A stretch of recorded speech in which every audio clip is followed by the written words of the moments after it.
Apparently, Caleb Williams tried to get out of being drafted into the Chicago Bears situation. So we're going to break a lot of that down and do a live draft tonight. And you might say, who cares at this point, Smitty? We're moving on, okay? Caleb Williams is a Bear and Ben Johnson's there to save the day. But the problem is a lot of the concerns that Caleb had are shining through with the way this organization doesn't develop quarterbacks. And even if Ben Johnson is there, you have to have some concerns about how he's supported. And so we'll break that down and more. And we're going to live draft the fantasy football show. Caleb Williams wanted out of the Chicago Bears situation, even sought counsel to see if he could get out of being drafted a Chicago Bear. That news and live draft begins now here on the Graveyard Show. Hit the like button on the way in the door. Appreciate you being here.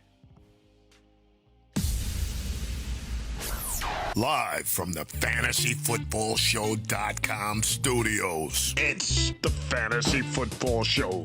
Live! Monday through Friday, 8 p.m. Eastern. Smitty is also live whenever news breaks. You're watching a Graveyard Stream.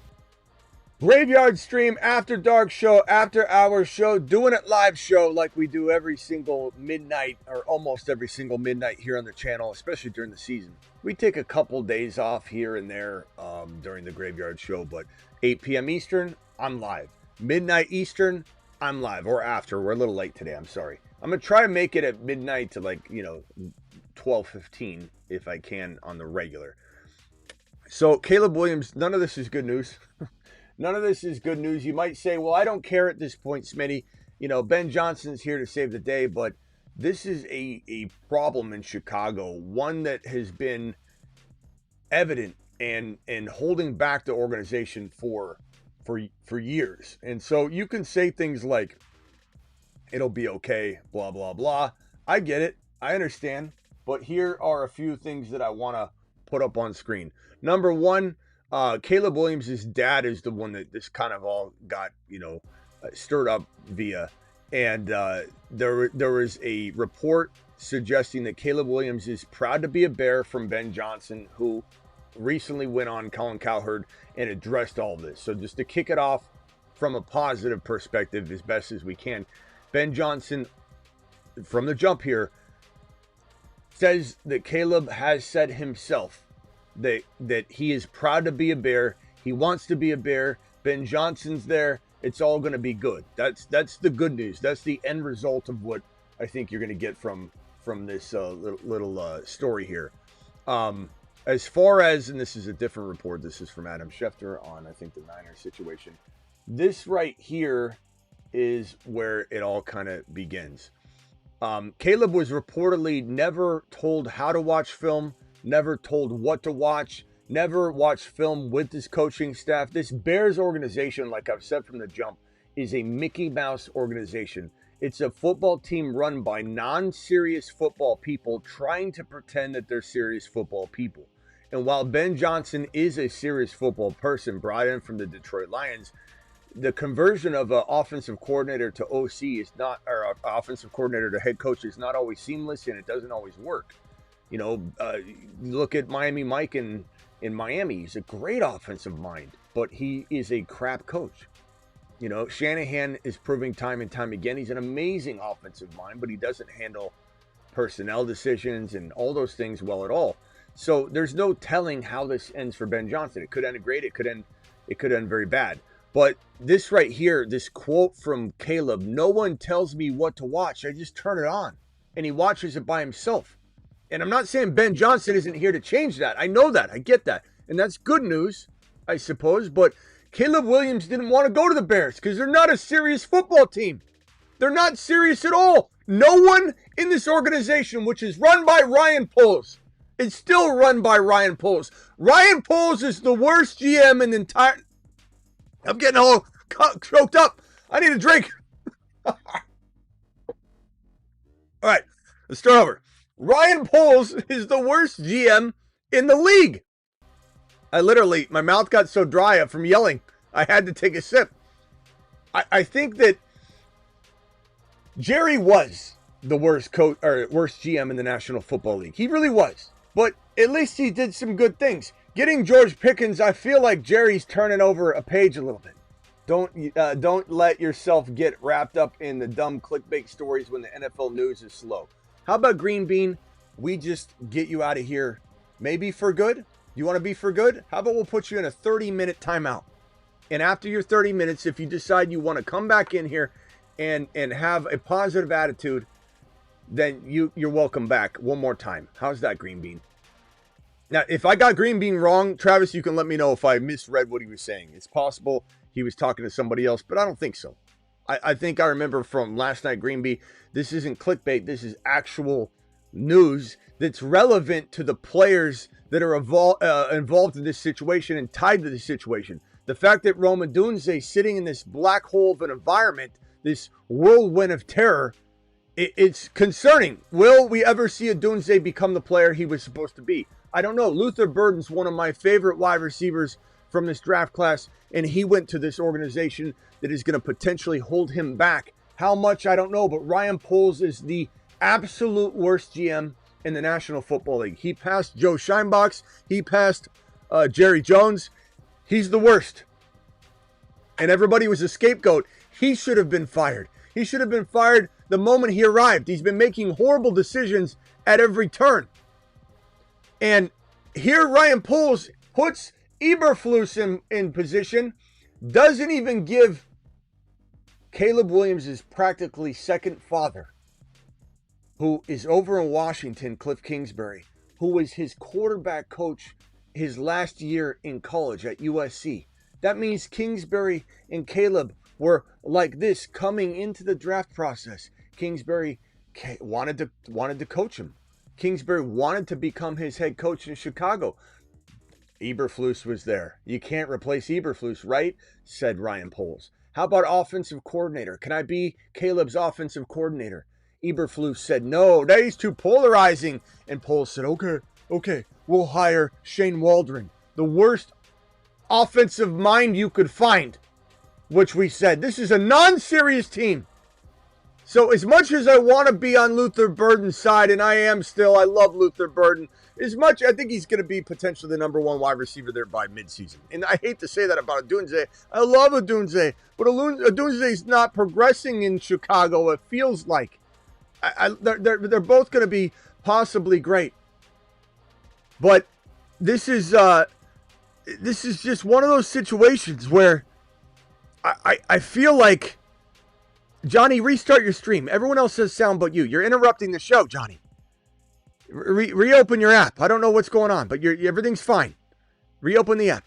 I think that this is just one of those situations where either Ben Johnson's got more control than we know, and he can try and navigate this by himself, or he's going to get dragged down. He's going to get dragged down by mother freaking Ryan Poles, the worst GM in the league. How do you have coaches and offensive coordinators not telling Caleb what plays to watch? How do you have this situation at all going on in Chicago where you have your franchise tied to this young kid who was the wrong pick? I told everyone he's the wrong pick anyway, but he's the wrong pick. JD5, thank God he didn't go to Chicago.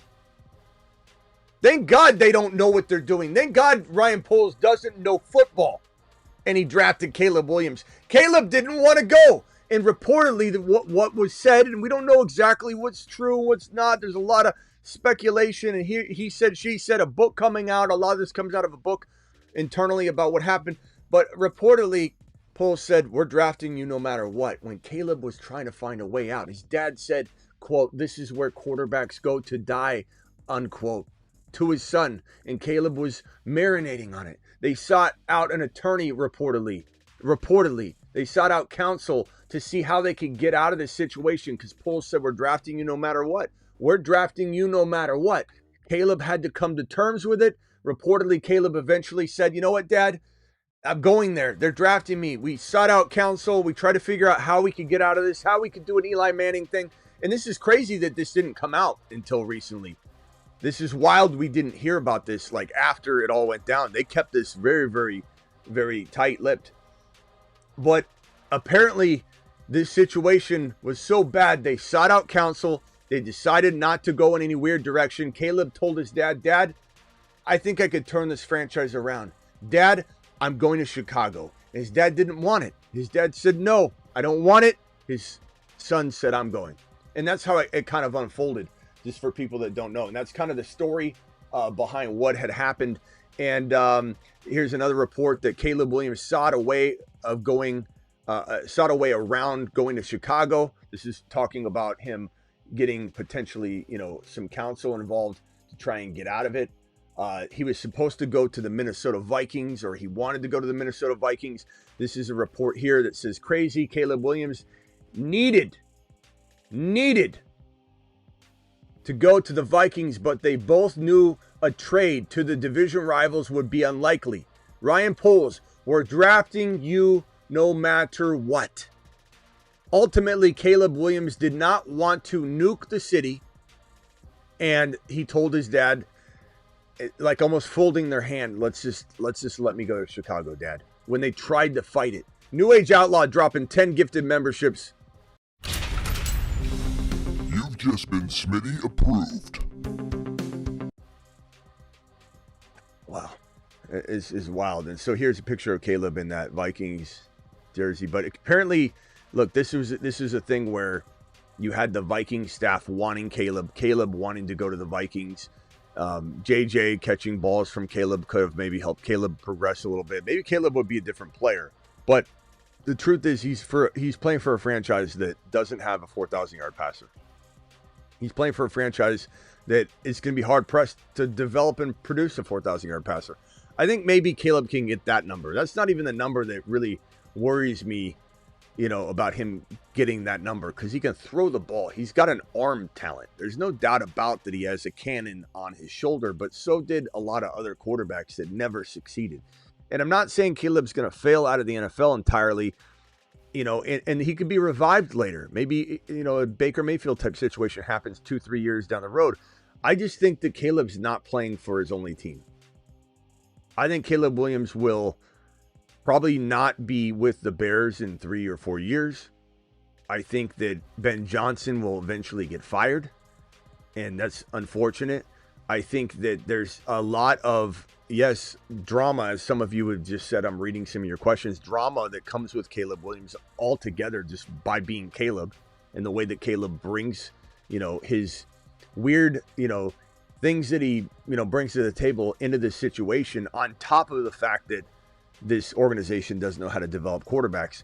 But this is just a wild scenario in a wild situation that was kept under wraps during the entire NFL draft process and through his entire rookie year, that Caleb Williams did not want to go to Chicago, that Caleb Williams sought counsel to get out of the situation, and that Ryan Poles, the bad GM that he is, said, we're drafting you no matter what, instead of, why don't we draft the other kid? What's his name? JD4? JD6? It's JD5, Dad. Oh, JD5? Why don't we draft JD? No, we're drafting you no matter what, whether you want to be here or not. See ya in Chicago, Caleb. This is Ryan Poles out. Ryan Poles should be fired. He's the worst GM in football. Plain and simple. Now, let me say this. I'm going to defend Caleb for a second. This might shock some of you. I don't blame him. If I was Caleb, I would have done the same damn thing. You could say this was a bad move or a crazy. I don't blame him. Who would want to go to this team? Who would want to go to a team where you literally are told, I don't know, go watch some film, turn it on, watch it by yourself. Go watch some film by yourself. That is just wild to me.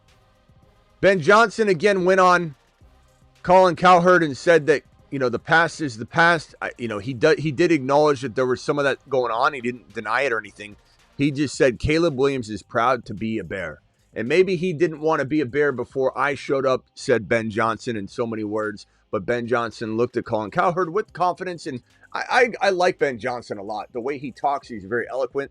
He's very confident. He seems very, very, very, and we know he's football knowledgeable, but he seems very verbally football knowledgeable when he goes on a podcast or he goes in interviews, and he's so confident, and he's like, this is what we do. We're tested when we fall down. That's how you tell whether you're, that's what makes us men, is how we react during adversity. I really like the way Ben Johnson's approaching things so far. I just think the only hope for Caleb Williams and for Bears fans is that Ben Johnson has total control. But I don't know that he does, because the man named Ryan Poles is the one on the camera that's so proud to make his draft picks. He's the one that's trying to control the narrative about him. And I fear that Ben is restricted in some ways. I wonder how much of all of these draft selections were approved by Ben or Ben's decision, or how many were Poles saying, I'm going to do this. You like him? Okay, but you don't like him though, right? You like him though. You don't want to take him, but you like him, right? Okay, I'm going to take him. I just wonder. I don't know. I don't know the answer to this. I don't think anybody does. I don't think Ryan Poles is going to come out and say, Ben Johnson didn't have any say, or, hey, I actually just let Ben make the picks and I called him in. I don't think we'll really know. But I think that I'm fearful that Poles is so egotistical because he gets rid of everybody but himself, that I don't know that Ben is going to have what he needs to fully do what he needs to do. And if he fails and has a bad year or two, because it won't be his fault, I wonder if Poles picks up the phone and says, hey, Margaret, pack up Ben's box. I'll meet you at the elevator. We'll push him out, and we'll do it on a Friday so there's no conflict. Thank you. Appreciate you. We'll get another coach in here. I heard Matt Nagy might want a job. This is how Ryan Poles operates. He's an awful GM. I feel so bad for Bears fans. Bears fans deserve better. Ben should be the offensive coordinator, the head coach, and the GM. If Ben Johnson was the GM, the acting GM and head coach, and they fire Ryan Poles mid-season, I think you're going to be in for a potential treat in Chicago in about a year and a half. With Ryan Poles in charge, I don't know that Ben survives it. I don't know that Ben survives a Ryan Poles 2025 and 2026 campaign. It is what it is. Dial in. Call into the show. Call into the show.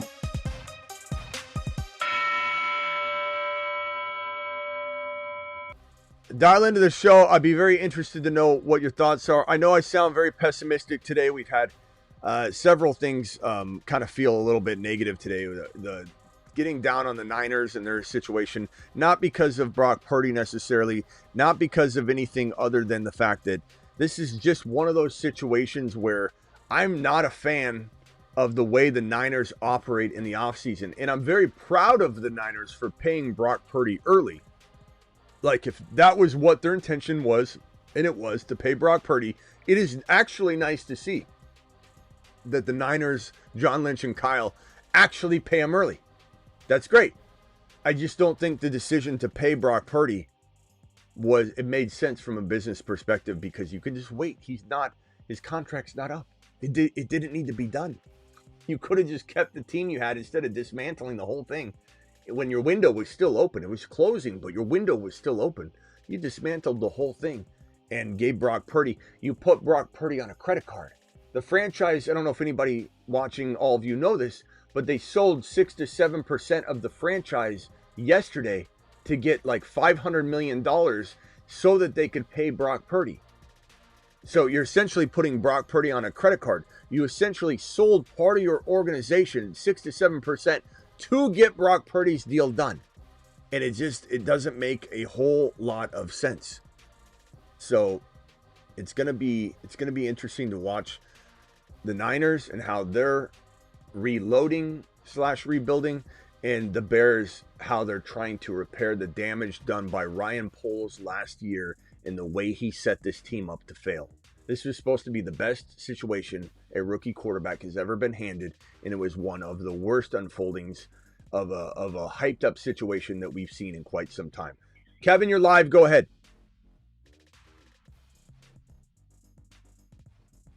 Kevin, you're not live.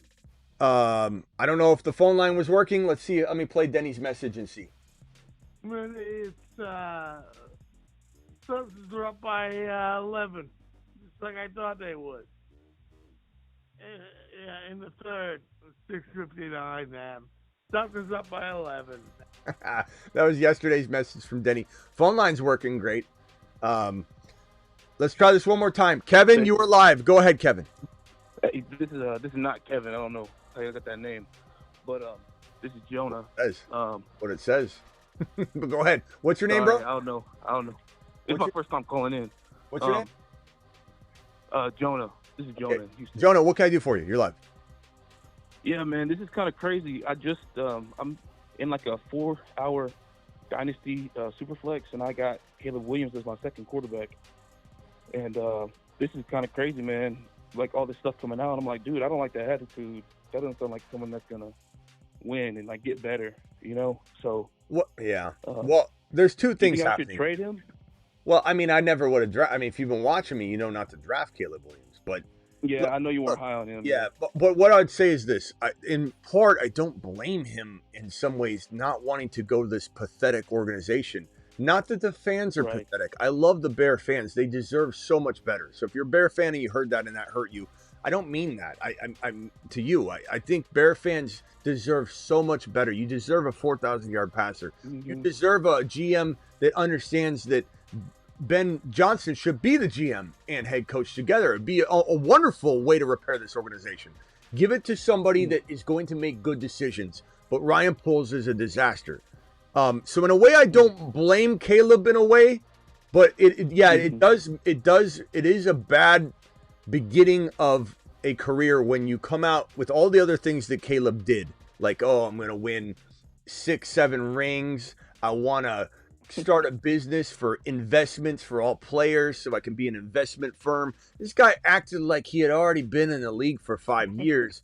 The nail painting and the Hollywood, that he's bringing in his own teammates before they drafted some defensive players, and some others said to him, to the cameras, if we do draft Caleb, he better not bring that Hollywood to the locker room in the NFL because he'll get eaten. Oh, wow. And it's like his own prospective teammates are talking to him like this. Like, none of it felt great from the beginning. So if let's say like a JD5 who's very business-like, he's very focused, had mentioned a thing or two like that, I'd understand not wanting to go to Chicago. Attaboy. Yeah. The channel all over the JD5 situation, baby. Yeah, he won me my league. Yeah, congratulations on that. But yeah, I was just gonna ask you. Yeah, go ahead. Well, I was just going to say the mixture of Caleb's, off the field antics, the crying in mama's lap, the fact that he just, he's into his, Prada outfits more than he is anything else. And not to say like Joe Burrow, who knows who's dressing him? I have no idea. So I'm not saying other players don't, dabble in the whole fashion situation, but like Caleb's doing things that irk me from the beginning. And then you find out this stuff. The combination. Shador was. You what? He's what they said Shador was. That's what I think. Yeah. Shador. For anybody, any Shador hater want to call in, I'm waiting for you. Like, Shador's been nothing but humble since the draft. And then I get these comments where people go, humble? And like 5 question marks. Humble? Did he just say humble? Are you listening to the words coming out of my mouth? Because I said since the draft. The kid has been nothing but humble, gracious, just the humility he brings to his situation. And the fact that he wants to turn around the Browns. Yeah, and he's such a good kid. He's such a good kid. Shador is nothing but a good. I don't care if he lived in a spotlight with Deion Sanders sitting right next to him, where his dad's like, yeah, we're going to do this. And what's Shador going to do? Go, Dad, you're wrong. Dad, let's be very humble. No, he was like caught up in a whirlwind of madness. And as soon as he breaks away, and this is what I said, if I was in charge of a team, I would have sat down with everybody and said, look, we separate this kid from his father. And he's never been separated. He's been the only coach he's known. He's been under his thumb. He's going to grow immediately. He's a good kid. That's right. He's a good kid. Right. He's a mature guy. Hey, real quick before I let you go, we're in the middle of the draft, and the guy, there's one guy that is really wanting Caleb Williams. He offered me Brock Bowers, and we're in a tight end premium league. It's just started. Yes, smash that. Do you think I should smash that? Figure out the second Bowers quarterback another way.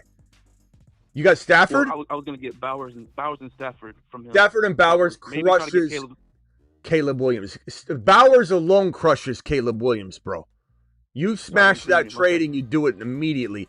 I don't even care. I don't even care, bro, if you don't get Stafford back. You're smashing that trade. You'll figure out your other quarterback situation. Hey, Alex, the phone line's open for you. You won't call, though. I guarantee you won't call. If you do, what are you going to do? Talk about the past? Oh, before the draft. Humble, Alex. Shedeur Sanders has been nothing but humble, gracious, and amazing since the draft. And I'm waiting for you to call. I'll be here waiting for you, my man. Alex Smitty wants to hear himself talk. Alex, I'm waiting for you. I'll wait for you. You go in the pantry so you can talk right now. I know it's a little late. Go into the pantry, turn the light on, or you can whisper and have a conversation. Or go into the garage. Whatever will allow you to call right now. Travis, you're live.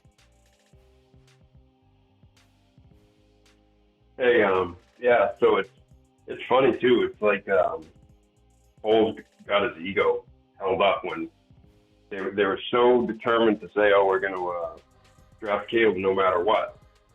Caleb actually gave them the out to not draft him if they wanted to go in a different direction by looking to go somewhere else. They could have said, "Okay, we don't want to deal with this," taking JD5, and would have been good for fantasy or us, but wouldn't have had this problem. Yeah. Yeah, Caleb is so, I mean, Johnny says, well, we all want to hear Smitty talk. I mean, yeah, you are here, bro. Not you, Johnny, but Alex. Alex, you are here for the point of listening to me talk. So, obviously you love the show. Here you are. Here you are, Alex.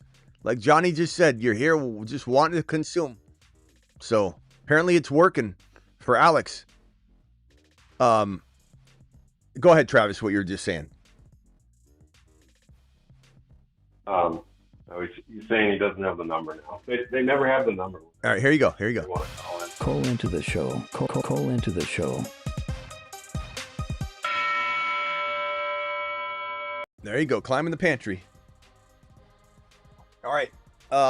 Yeah, I look, it's not something that I blame Caleb for in the one action, like I said, wanting to look into how not to go to the Bears. But at the same time, it's like, what do you think he was going to do? What kind of legal action can you take? Like, what do you call up and you're like, hey, how do we get out of this? Well, and there are people saying that he wanted to potentially go back, maybe avoid the NFL draft altogether. There was some talk about, something like that.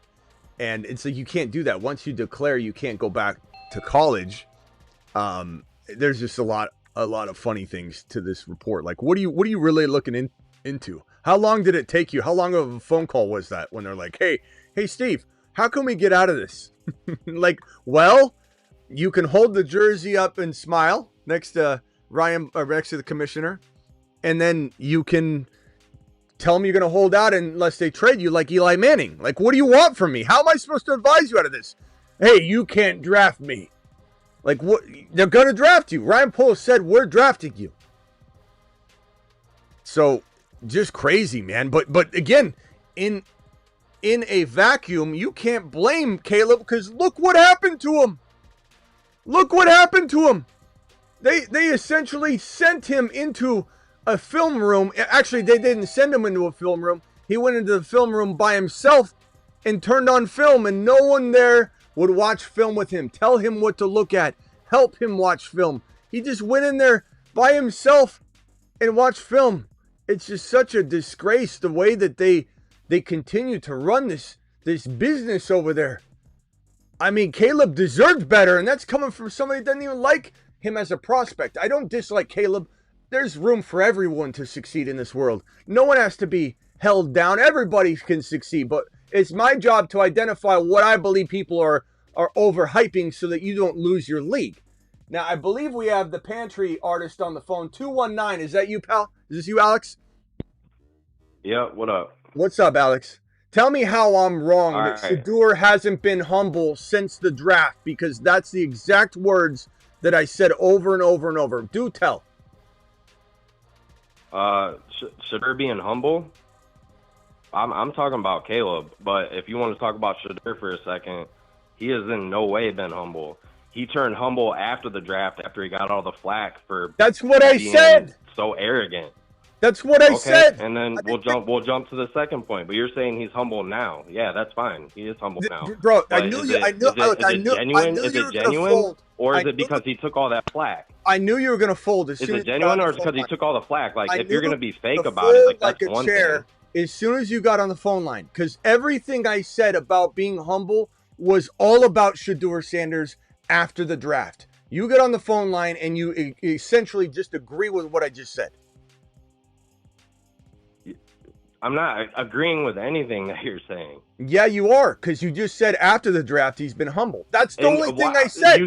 No. Yes. You're saying he's humble, he's a good kid, all this and that. I'm saying that whole thing is a facade and it's fake. Oh. After the draft, yeah, that's fine. If he wants to put that up, yeah, I would too. Especially after, that's what supposedly knocked him down throughout the draft, when I think clearly if somebody is actually that good, you're really just not going to draft him because he's not humble. Yeah, bro. I've explained it. You draft him early. I've explained it in tremendous detail. Look, Isaiah Bond didn't get drafted. He's still out there. He's an amazing player. But because of the perception of different things. I know.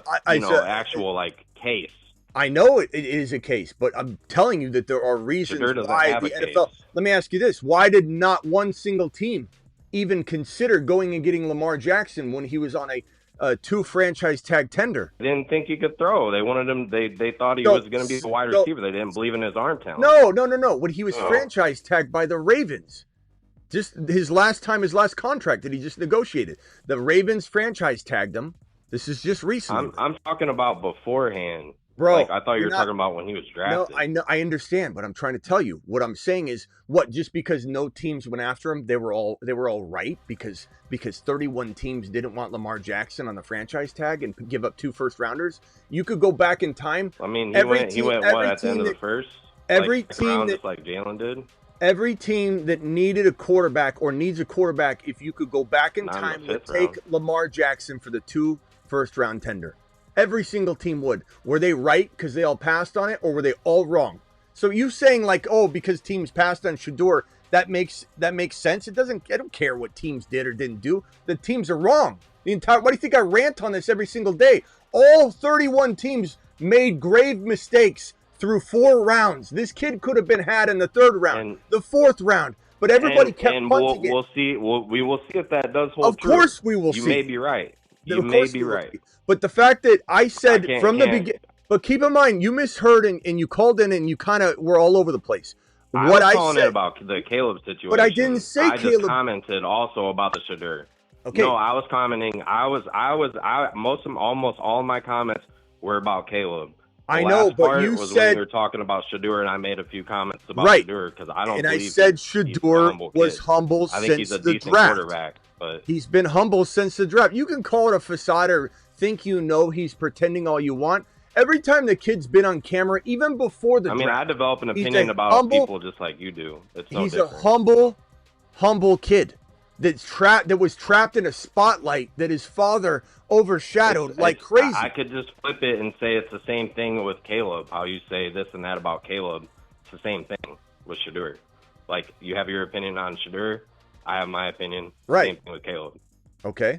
It's the same thing. But as far as Caleb, and the Bears, I would have done the same thing. I'm a Bears fan, but exactly what he did last offseason, 1,000% valid.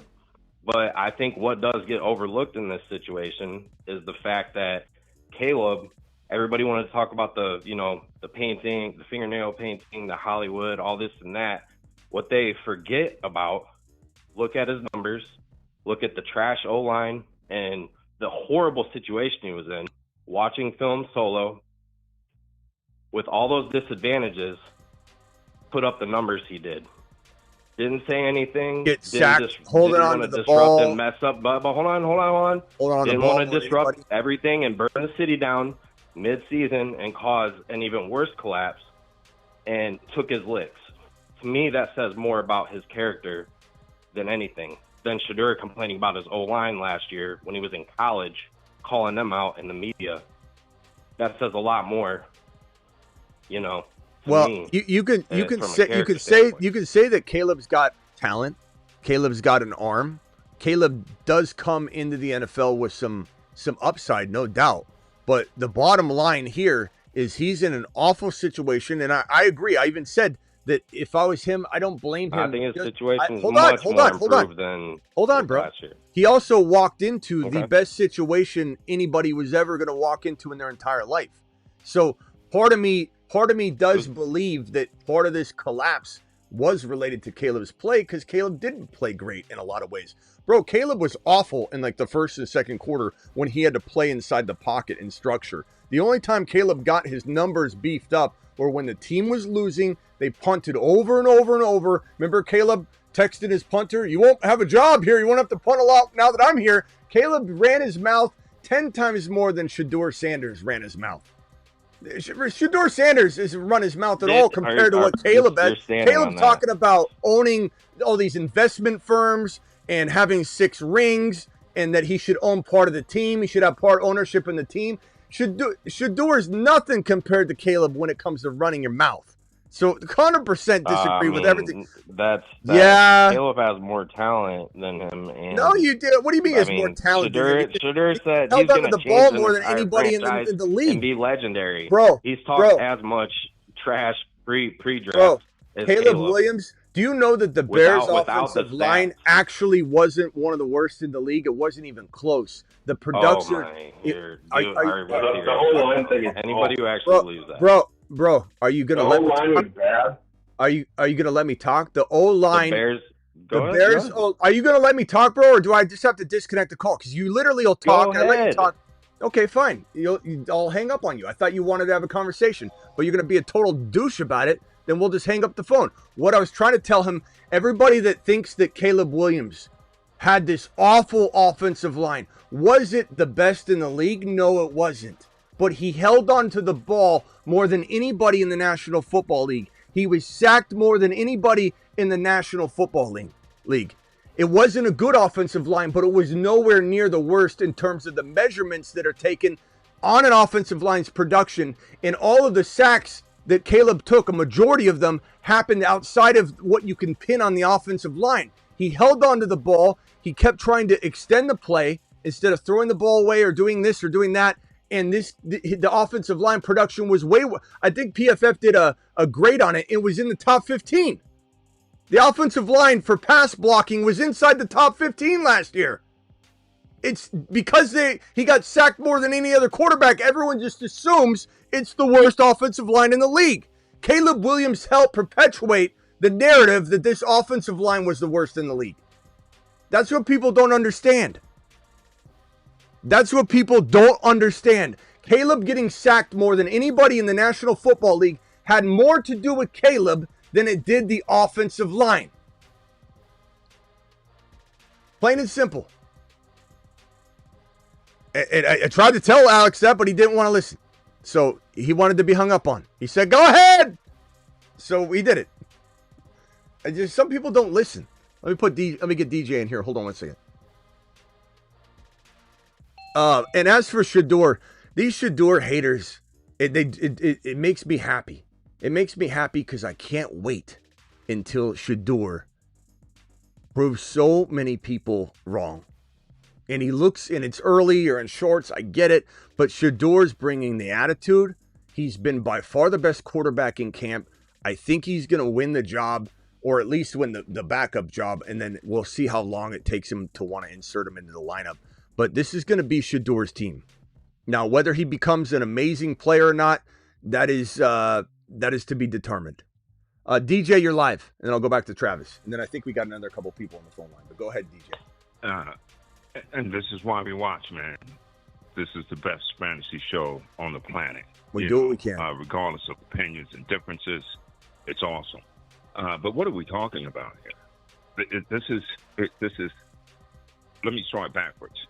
Character If there was character, we wouldn't even be talking about this. Wait a minute. I mean, your number one pick. You're talking about coaches not watching film. Yeah, certainly you should expect that. But where's the accountability, my God? This is wild. Even if he's warranted in his thoughts about not wanting to go to the Bears, etc. No, this is not character. This is not someone you want to have leading the team, talent or not. And I'm with you, man. I don't think he's, all that great. Sanders, real quick, bad business decision. We live and learn. He made we mistakes don't know these for people. sure. He made mistakes for sure, but ever since the draft, he has put it all behind him. But people don't want to let it go. They don't want to see him succeed. Well, that's right. Well, that's to say that he is who he is. This is not we certainly know the sign and what we see. So leading into the draft, bad business decision, immaturity. Now but with regard to talent and what have you, in this particular draft, and I'll say it again, with the quarterback class being as it was, no question, no later than third, second, I was thinking even first, and in terms of just that standpoint of talent, well, no, that's besides the point. We don't know. But coming in, certainly was up there in entitled to being drafted. On the owner side in NFL, it's crazy to me that we have billionaires and business people who completely just said, who cares? We're in our feelings. It's wild to think that they would, do that, revenue, assets, and what have you. Bad business decision on their part. So the whole thing is crazy. Yeah. All right. Bad situation. Real quickly, speed it up if you can, DJ. And then last thing, and I got to go around the phone line. I'm done. Okay. I'm done. Hang tight real quickly. Let me merge this phone call in. Let me go over to, I think it was Johnny. I think, Johnny, you're on the phone. Johnny from the 619. Go ahead, Johnny. You're live. Yeah, Caleb held the ball for 3.2 seconds, and it's and Alex, if you're listening, 3.2 seconds. It's 2.5 seconds generally on average for quarterbacks. Alex doesn't know ball. Just let him go. He came in. He thinks he's here watching this show. We're not watching him. Okay, and so he comes in, thinks he's gonna come in and push around the phone line or whatever. Hang up on me then. Sure, if you want me to hang up on you, hang up on you. But to sit here and pretend like Caleb Williams had the worst offensive line because Caleb was getting sacked more than any other quarterback in the league, I love when people think that. I love when people think the Bears' offensive line was the worst in the league when it was Caleb that was creating it. There's a reason his team, DJ Moore, would take his helmet off and throw it on the ground and walk straight off the field during a play because he was so frustrated with how this guy operates. So, maybe he turns it around. Again, I'm prefaced that will he be out of the league in a year? No. But is this the kind of quarterback that goes to another team and then has to try and, get revived like Baker did? And Baker did, and Baker's a dog right now. Is there a world where he gets the right coaching? Maybe it is Ben Johnson. But all I know right now, what we have to work with is that this team was supposed to be the best situation any rookie quarterback has ever been handed. Offensive line, receivers, everything. Coaching, GM, Poles is a master GM. And the only variable is Caleb as to why it didn't work. The guy holds on to the ball way too long. If anybody watched any Bears games last year, it was 3 and out, 3 and out, 3 and out. Punt, punt, punt, punt. Over and over and over. Yeah. And then what happened? He got out of pocket. And go ahead, sorry. Another thing I wanted to say is, as a Chargers fan, that with the whole Eli Manning thing, I didn't like that at all, obviously. So I don't think that should be allowed. If you get drafted to a team, you should have to play for that team. And if you want don't want to play for that team, but it's just too damn bad. That's where you were drafted. I think that you should have to play, or you're just not going to play in the NFL. Otherwise, you're going to have these fathers and grandfathers and whoever else dictating terms, and you're really. But that is the way it is. It is the way it is, though. You can't. That's why Caleb ended up folding and saying, "Okay, Dad, I'm just going to go there and I'm going to turn this franchise around." Because he tried to seek advice, and they're like, "Bro, what are you going to do? You've already declared for the NFL draft. You can't go back to college football at that point. You already declared, so you're essentially in the NFL or you're not." And what are you going to do? You could do what Eli did and say, this is going to be a long road. Trade me. And, you could do that, but it didn't happen. Now, Caleb had a horrible year, partly because of Ryan Poles and what Ryan Poles didn't set up for him. What he failed to do for Caleb. Ryan Poles failed Caleb Williams. And the only defense I have for Caleb is that he did not get set up right. And that was predicted every step of the way. There's no one that called. When people say, Smitty, you're just hating on Caleb. I predicted the Bears Caleb Williams situation to a T. And for some reason, it's brought up as hatred and that I'm hating on him instead of me just recognizing the reality and the likelihood of the situation. We called it to a T, from the firing of Eberflus, from the worst offensive coordinator decision one could find in mother freaking Waldron, Shane Waldron, and then of course, just everything else that has transpired. It's the best situation known to man. Best situation known to man. Yeah, right. It is. It wasn't. And now we got to think, okay, they fixed everything, right? Well, are we really all that? Are we really right now? I'm sorry that I didn't tell you guys that I was in it, but I wanted to make sure I'm able to draft this one without, it sometimes I got to do drafts like this. I'm doing a weekly winter draft, and I drafted CeeDee Lamb from the 3 spot. But anyway, I forget what I was saying. Bottom line is, we'll see what happens, but this situation is so bad, and it's been so bad from the jump. We predicted it from the start, and the fact that this situation is involving Caleb Williams, a complex person, all by himself, mixed with a complex team, mixed with a horrible GM, with a good offensive coordinator turned head coach. We'll see if he can get it all to, get it fixed. But at the end of the day, is Caleb Williams going to be the next Patrick Mahomes? People were out of their minds thinking that's what they were getting. This was not even close to the number 1 quarterback in the draft class last year. He was not even close to being the number 2 or number 3 quarterback. He was my number 4 or 5 quarterback in the draft class. So he has a chance to earn that respect. He has a chance to be as good as the 4th or 5th running quarterback from the draft class. But that's it. This guy is not going to be JD5. JD5 should have been the first pick. Thank God he wasn't. But Bo Nix was better. I said that. Penix Jr. was better. I said that. Drake May was better. I said that. The only quarterback that I think is right there arguing would be JJ McCarthy. Sorry, Sick Nasty. But these 2 quarterbacks are good. They got good physical tools. We'll see what JJ can do. But Caleb, we'll see if he can play in structure. He didn't play in structure. The only time he had good stats was when he got outside the pocket, and then people very conveniently blame that on the offensive line. The reason he was good is when he finally took control by himself and he said, screw the offensive line, I got this. And then he did well. I can't wait. This is exciting. Guess what? He did that in college. He doesn't play well in structure. Maybe Ben Johnson finds a way to have him play outside of structure. I don't know.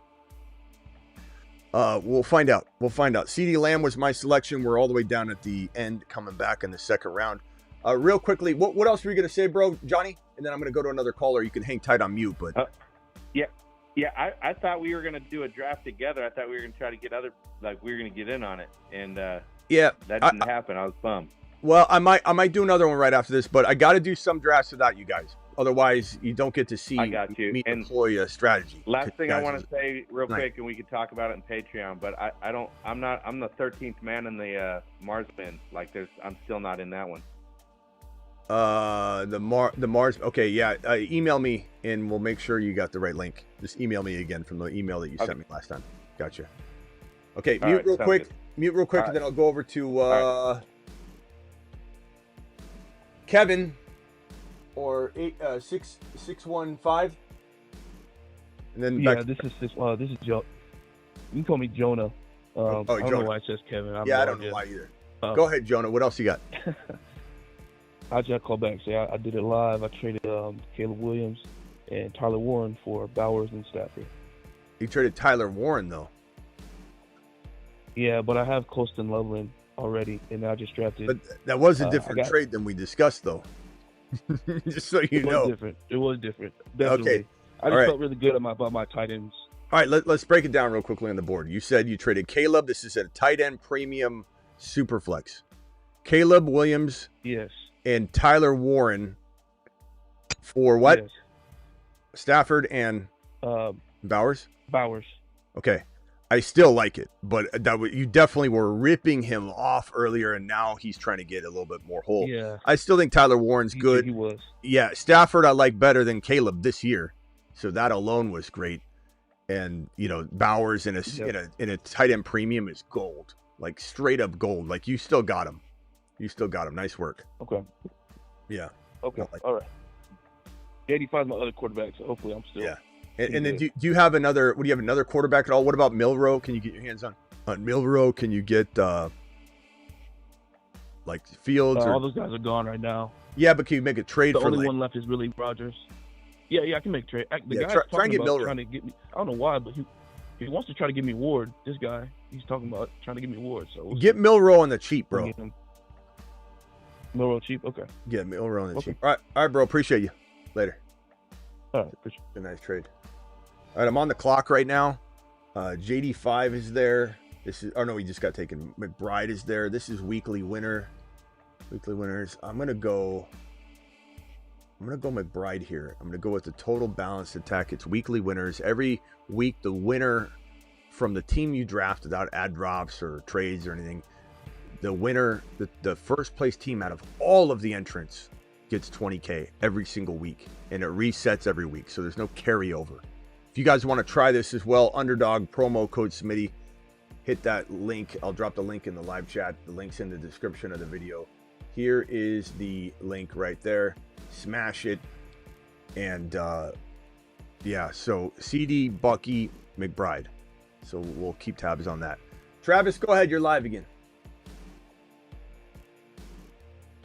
Yeah, just on Caleb, I just don't want to hear any excuses if the same thing happens this year and he can't play under structure, because, like you said, people like erroneously use the offensive line thing. You can go and look it up anywhere. Passing and running offensive line, they were middle of the pack. So, 68 sacks doesn't happen just because of an offensive line. I had a question on a trade. I mean, not a trade. I was in a Dynasty draft. Second round, I ended up taking Luther Burden. I could have taken Newton or Jackson Dart. It was a super flex, but I ended up going with Burden. How do you feel about that? Let me write this out real quickly.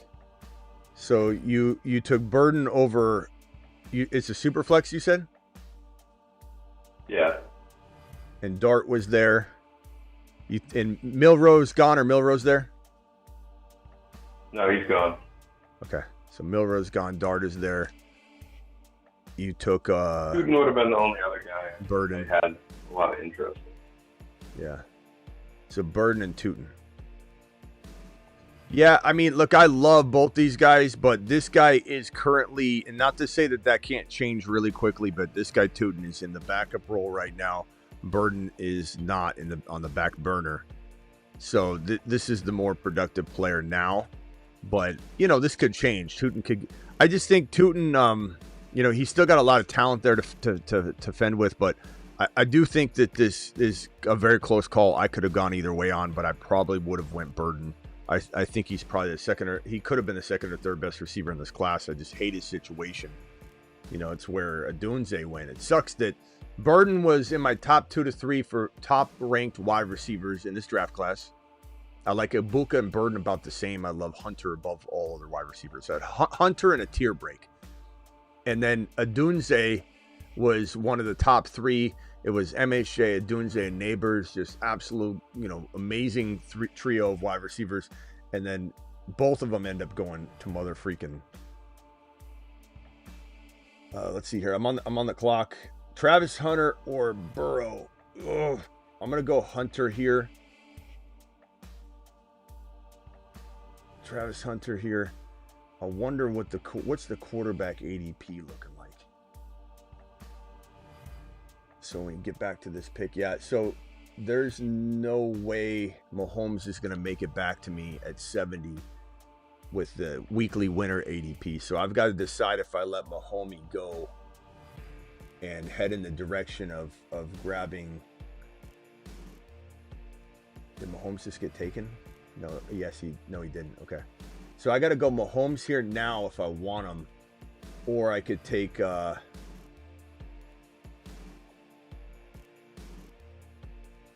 I'm going to take him now. This is weekly winners. The quarterbacks go a lot higher on weekly winner. So my team right now is CeeDee Lamb, Bucky, Trey McBride, Travis Hunter, Pat Mahomes.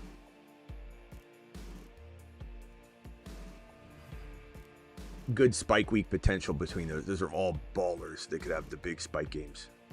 So I like the team so far. Yeah, Burden's my choice. Again, sucks that they're both on the Bears. It is what it is. What else you got, Travis? I ended up going with Burden. Just for the upside, I went with him. I mean, I like him a lot. He's such a good player. He's Ben Johnson's guy, Yeah. Should put up some numbers. Ben Johnson, slot receiver, should do well. So I like it. I think it could work. DJ, you got anything else?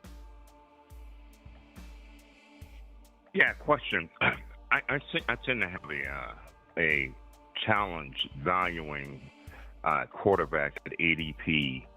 I guess my cutoff in terms of drafting maybe the top 4 rounds may be Pat Mahomes, right? But then after that, I tend to have a habit of passing on quarterbacks and in some for the Milrose, for the Fields, the Richardsons, and it just on pure upside if I can't get one of those top 5s. So I'm tending to miss the quarterback value. What do you think when you're drafting is that cutoff where that you'll go another position depending upon the board? Again, this isn't something that could be stated with a blanket statement. It's case by case. You're on the clock. I got on the clock here. Harvey was gone. I got on the clock here. Hampton was gone. Hendy was there, so I contemplated it. But then I looked at, you can see where I took Mahomes. I looked at J-Mo. I looked at Kenneth Walker. I looked at Sutton. I looked at Devontae Smith. I looked at David Montgomery, Zay Flowers, George Pickens. None of those guys I feel like I can't replace later. Mahomes, I feel like if I miss him here, he doesn't come back to me, I can't replace him. Not in weekly winners. Not with what I project to happen to the Kansas City Chiefs this year. I know other people are doubting them. They hate Mahomes. They've written Mahomes off. Ridiculous, in my opinion. But that's what you got to ask yourself is, can you live without this player? If you answer that question and ask that question and answer that question, every time you're on the clock, you're now, congratulations, you're doing best player available. And that's how you smash. Caleb is a coach killer, says the real Telly. Thank you for the super chat, my boy. And Maximum says QB2 on Superflex. Bryce Young or Fields? Give me Fields. I like Bryce Young a lot, but I want Fields. He's a running quarterback. That rushing potential, not that Young can't rush too, but the rushing potential that Fields will bring to the table will almost automatically, on a healthy season, put him in the top 10. So I'm going Fields all day. Hold on one second. Let me draft here. I got Debo sitting here. It's probably my pick. I'll cue him and scroll down. I'm going to go Debo Samuel here. Although I'm going really light running back shopping, I do got to start considering some RBs. And this is kind of the same concept, right? I'm sitting here going, I've got Bucky only. I've got Lamb, Hunter, and Debo. I've got Trey McBride. Amazing team. Amazing team. Debo, Hunter, and Lamb is insane. With McBride, with Bucky, with Mahomes. But now I'm in the same situation. Am I starting to go for trying to force running back? Do I grab Judkins here? I probably do. Assuming this guy doesn't take him. He doesn't, so I'm going to cue Judkins here. I could go Travis Kelce, but I have McBride, so I don't need to force that bullied tight end situation, even though I want to cuff him bad. Judkins makes the most sense, gives me the most security. Now I've got a pretty decent running back stable. I can get Dylan Sampson later. So Bucky, Quinshon Judkins, who I have questions about being as good as expectation, but I still like him. I did the projection for the Browns yesterday, and I still had, like, I think I put 10, and 6 to 7 touchdowns. So that's fine. And especially in best ball, if I get Dylan Sampson and they rotate like I'm fearful of in best ball, I'm not concerned. So I really like this team and the way it came together so far. Weekly winners, the weekly winner resets every week. Who scores the most points in week 1 gets $20K. Same teams, you can't redraft. Who scores the most points in week 2 wins $20K. Who scores the most points in week 3, $20K. And so every week you have a shot at $20K using the same team, the original team you drafted, with no consideration to previous weeks. So it's such a fun format in a way that if you get hit with injuries, let's say Bucky pulled his hamstring before week 1 and he misses the first 4 weeks of the season. Damn it, this team can't win week 1, can't win week 2, can't win week 3, can't win week 4. But week 5 on, it resets for me. I don't have to worry about anything. So it's such a fun format. Go ahead, DJ. What else were you saying? I'm sorry. Well, no, I mean, that makes sense in terms of, like, when you're drafting, realizing a player may not get back to you, and then looking at how your team is being built, certainly that could, trump the ADP. And in particular, like you were saying, in this particular format, on that 20K a week in terms of just most points in a given week. So I get that. But I think that strategy in terms of just getting your player, looking at ADP and also the loss in terms of the cost versus the loss, yeah, I think he would do that. I have, like, Drake May, Bo Nix, Herbert, after Murray, after Mahomes. And that's strictly because of the rushing ability. Yeah, Nick says the best chance of being a top 5 QB in 2025 of the quarterbacks that are locked outside of the top 5, in my opinion. I think Bo Nix has the potential to be top 5 in that context. Who are the quarterbacks that can explode? This is the top 1. Bo Nix. He is the guy that I'm drafting if I need to snag a quarterback outside the top 5 that I think can play top 5. I think Kyler is also that good. I think people want to write Kyler off. I get it. I understand. I'm on the clock here. I'm gonna cue Scattaboo. I think he's the safest pick here, to be honest. There's some risk involved, but I need a running back, and I didn't like any of the wide receivers. Again, that's how my mind works. I'm not forcing running back, but I see this and I go, okay, well, I need some upside at RB. I'm totally set at tight end and my 3 wide receiver spots. I got quarterback on lock. Bucky, Quinshon Judkins, and Scattaboo is crafty. Looking back at the available players here, do I like Mark Andrews here, but I don't necessarily need him. I like Ibuka here. I'm really hoping there's somebody here that I really, really like. Charbonnet. It's a little bit of a reach. Look, this is also what you got to do. See, Charbonnet's got 114 ADP. So then I go to my board real quickly and I say, this pick's 99. By the time it comes back around, that's 118. Charbonnet's ADP, he's already passed it. So I got to take Charbonnet here or I'm going to lose him. And given the way I'm building, I'm taking more risks. And now best player available becomes Charbonnet when maybe he wouldn't have if I was starving at wide receiver, and Ibuka looked pretty good there. So that's the way best player available is not necessarily set in stone before you're on the clock. Right on. It's an evolving flow. Right on. So you've got Bucky, Quinshon Judkins, Cam Scattaboo, Zach Charbonnet. I've got the beauty part about this weekly winner is if I do scrimp at RB, it feels like the one position that's the safest to scrimp at, because think about it from this perspective. You go grab some wide receivers that feel like Charbonnet and Scattaboo feel, right? They're not in starting lineups necessarily yet, but those aren't guys that are going to give you necessarily the league-winning games that you need, right? So you go secure the elite wide receivers that are going to guarantee you production every week. And then this team is going to essentially kind of wait in hiding until Charbonnet or Scadaboo or Judkins go crazy. And then once they do with Bucky, then I'm set. But you're not going to get that kind of rags to riches blow up from a wide receiver that's not in a wide receiver starting lineup spot. No, there's no bench wide receiver sitting there going, I'm just going to wait when I get in there, I'm going to be top 5. Whereas running backs, you can.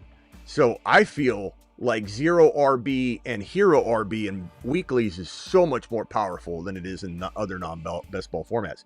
Because I don't care if this team does nothing through 8 weeks.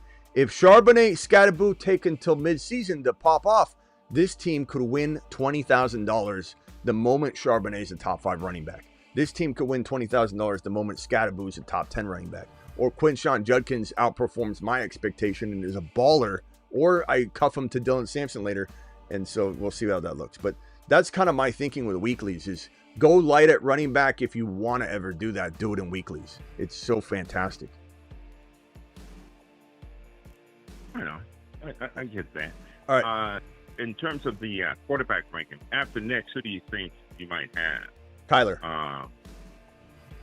Yep, gotcha. Yeah. Kyler. Okay. All right. Hold on a second. Hold on a second, DJ. Well. Let me circle around. Go ahead. My bad. Johnny, you're live.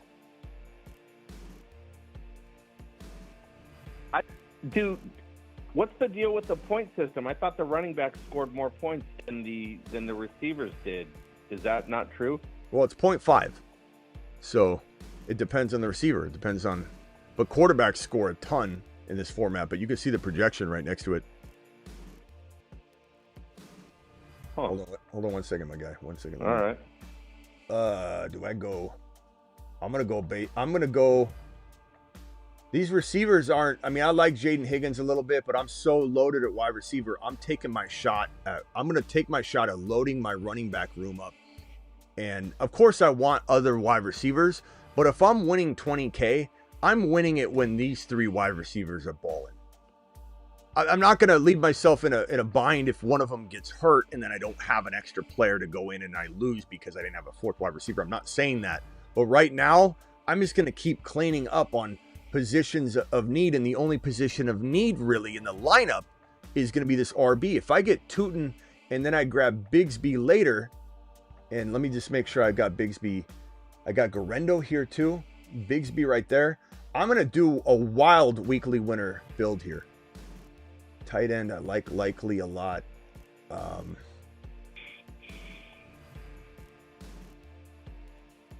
going Grendo. I'm just going home run running back stable. It's not for everybody, but these wide receivers are so strong that even if I just try to take this into the first month of the season, let's say I lose one of my wide, and I'm not just going to have 3, but let's say I lose Hunter or Debo or CD. Then it is what it is. Like I got 4 shots or later on in the season, I'm going to have way more running backs than I think anybody's used to seeing. Is Dak gone? Dak is gone, yeah. I really did want to pair Dak with CD Lamb. What do you think about Mooney? Are you a Mooney fan at all? I like him. I like Mooney. I think he's good. I think I think he's going to be what you're drafting him to be. You know, he's not going to be a wide receiver 2, but I think he could be a good flex. Sure. I thought he was wide receiver. Go ahead. Go, Travis. No, go ahead. I was just going to say keep an eye on Nick Nash, too, if he starts getting playing time. Yeah. It's interesting.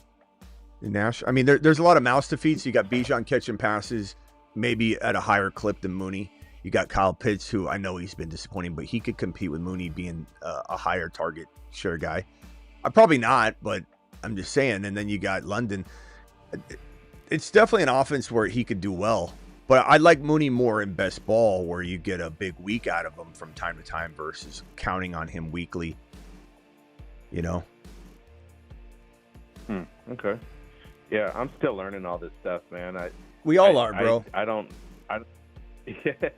We all like seriously, Yeah. like don't let anybody make even somebody that's won it. Like doesn't mean they've got it all figured out. And you know sometimes people fall short too that really should win it. You know, and they don't. You don't know that. And sometimes you know you make one wrong. Like who knows how many of us had the Best Ball Mania winner team or a big board winning team, and we made one decision in the draft that took it away. You imagine how much sleep you lose if you could see that, if you could go back and it showed you drafting in a draft where you just made one bad decision and the Best Ball Mania championship was yours, and then boom, the millions of dollars went to somebody else. It's you know there's a lot of variables here. Yeah, I would lose sleep over that. I think Right. McMillan's a good pick here. Hold on, let me make my selection here real quickly. I'll come back to you. So wide receivers, best wide receivers available at this point in the draft. McMillan's one of them. I literally scroll down here and I like Michael Wilson more than all of these wide receivers, which is why I tend to avoid wide receiver at this point in the draft until I get a little bit further down. Even somebody like, God, there's somebody down here I know. Even like in a weekly, a Tesla is not bad, just because he could have that spike game. So here, this might be my last running back selection, and I know I've got a boatload, but this is the objective here. Is now I've got everything buttoned up. I've got Quinshawn. Oh, I got to get Dylan Sampson too. I don't know. Okay, so Mahomes, I'm gonna get a backup. I'm gonna get one backup. I only need one. I tend to like 3 quarterbacks, 3 tight ends still in weeklies, but this is gonna be an all-in on the guys that are in my lineup. So all in on Lamb, Hunter, Debo, McBride, and then Mahomes, and then literally between Bucky, Judkins, Scattaboo, Charbonnet, Tootin, Bigsby, Garendo, I'm trying to win it with that. But let's go to the wide receivers real quick. Let's grab Jalen McMillan so that we don't have, we got to have somebody. Okay, so Jalen McMillan, not a bad 4th wide receiver with this concept here. But what a team. Can you guys imagine if I do get in 1 week, again, all I got to do is have 1 week of these guys popping up. If Lamb, Hunter, Debo, and McBride all go crazy with Bucky, like I'm getting something out of Quinshawn Judkins, Scattaboo, Charbonnet, Tootin, Bigsby, or Garendo. I'm getting something out of that. We'll see. I saw your, I watched the NFC West show that you had earlier. And Isaac loved that pick. I saw him on the board. I was wondering if you were going to grab him. It just seems to me, I was looking at his, game stat lines. If they can get him, I don't know, 12 to 15, even with the healthiest. Who are you talking CMC, about? Who are you talking about? I'm talking about Isaac Garendo.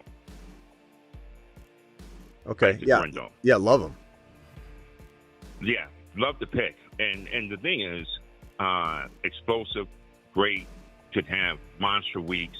But I still think with 12 to 15 carries a week in that scheme, I still think he could do top 12 numbers. I mean, he's an efficient home run hitter. It reminds me of Mostert, but better, underage. So love that pick. Do you think Shanahan will do that, though, or do you think he just runs CMC into the ground? He's a one running back guy. The thing about Shanahan is he's already said it. And he might look at it differently this year to keep McCaffrey healthy because he knows what he's dealing with. But he said last year when talking about why don't you dial back Christian McCaffrey and keep him healthy, he said that's not the way this system operates. We're a one running back team, and that's what it is. If you're healthy, you play. If you're not healthy, you don't play. So he's very much made it clear he's not really going to revert to a running back by committee. But I think that, Garendo will get some work. And like you said, he's a home run hitter. So in a best ball format, it's awesome to have Garendo on your bench. It is awesome. He's such a heavy hitter, like you said, that he can hit a home run at any moment. I am really risking the biscuit here with no real legitimate backup quarterback. I have Bryce Young queued here. I think I'll take him if he's still there. I'm tempted to go Milroe and just, but Bryce Young just went. I'm tempted to go Milroe later versus try anything else and just hope that Mahomes stays on the field and Milroe. And it doesn't matter. As long as Mahomes is healthy, it won't matter. But let's see here. I'm going to go Michael Wilson, get another receiver in the mix. So now I have CeeDee Lamb, Travis Hunter, Deebo Samuel, Jalen McMillan, and Michael Wilson. Feel really good about that. I'm almost on the clock again. The RB, I'm still swinging big at RB. I'm not scared at all. Dylan Sampson's still there. I think I can maybe quit. I might even go Jordan James. Who knows? But I got Dylan Sampson queued. He's the third running back. I'm on the clock. I'm just going to take him here. And I'm just beefing up at this position, the only position of need. And I'm grabbing home run smashing monsters and cuffing situations. Judkins and Sampson, Bigsby and Tootin, Garendo with no Jordan James yet. May not do it. Charbonnet, Scattaboo, all with Bucky. I'm going to hit. One of these weeks, this running back stable will pull its weight. Multiple weeks. And I just hope that the Lamb, Hunter, Deebo with McBride and Mahomes smash at the same time. This could be one that loses, barely because I didn't have the depth for it. That's the trick. And there's no rhyme. There's no formula. There's no formula for weekly winners yet. And there never will be because there's so many strategies. You can literally draft just for By-Mageddon. You can literally draft just for week one. And we'll do that. I'll do a weekly winner draft where all we'll focus on are the week one matchups. And we're going to try and win week one. We'll try and chew gum and walk at the same time. We'll try and draft a team that can still go on and try and win 20K each week. But we'll actually try and manipulate the schedule and draft just for week one. There's so many fun strategies to bring to the table. So, yeah. Jason says, why are you drafting in May? Why would we not draft in May? Jason, why would we not? I don't even understand your question. It's I took it in and I threw it up. I threw up your question out of my mouth. Okay, there's a lot of reasons. If you do want to know a couple off the top of just if you're asking a serious question, if you really don't, you get advantages, bro. Travis Hunter, we drafted in the 9th and 10th round, all offseason, up into the NFL draft. You know where he's going now? Round 3 to 4. So why draft in May? How about Travis Hunter in round 8 and 9 before people know what time it is? That is one reason. But as you can extrapolate, there are many other ways to argue why. On the clock here soon. And I've got 3 more picks. My team is as follows. I've got no backup quarterback. I've got Bucky, Quinshon Judkins with Dylan Sampson, Tootin with Bigsby, Garendo, Charbonnet, Scattaboo, Bucky. I've got Lamb, Hunter, Deebo, McMillan, Michael Wilson Jr., McBride. Not concerned about bye weeks at all. I'm literally assuming I'm losing some games that I have bye weeks. Whenever these guys have bye weeks, there's going to be some problematic situations for me, but that's why I have backups. That's why I have Michael Wilson in case, that particular week that Deebo is out, whatever. So I do got to look into, I do need a backup tight end, and I think I'm just going to grab,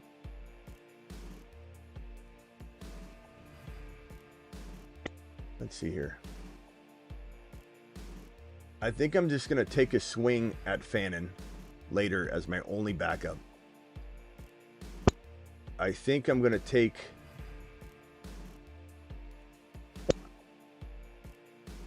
Milroe as my QB. And then do I go Pat Bryant with the other pick? Let's focus on quarterback here.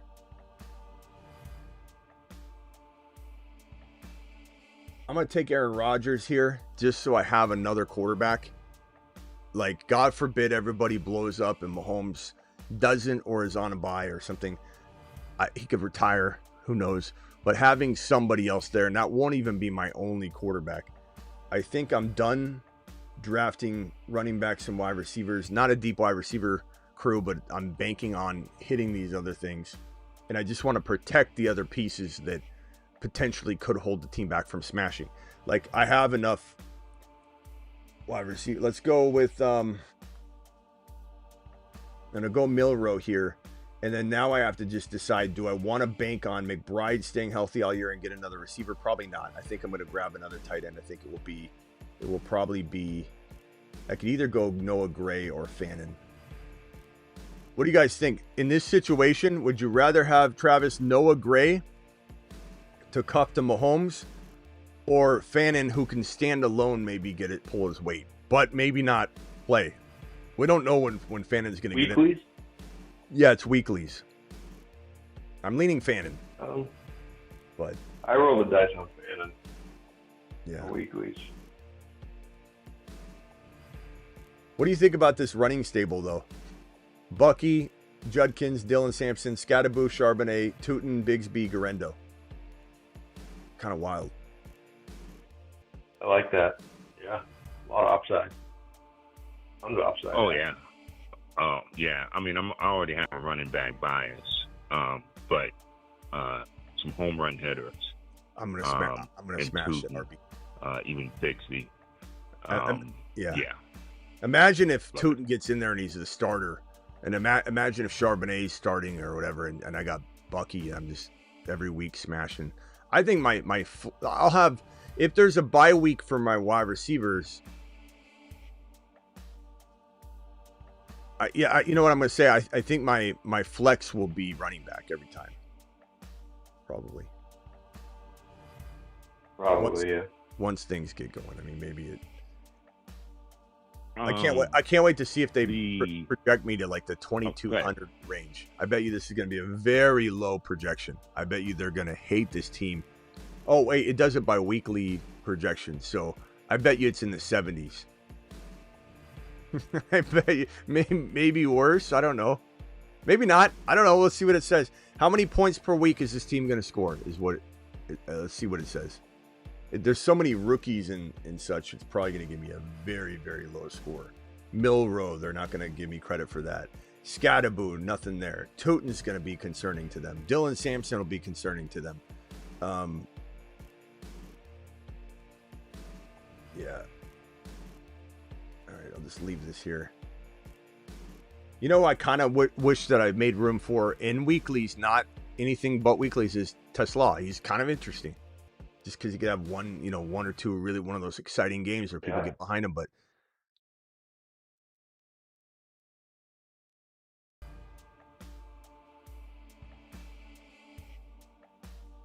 there we go.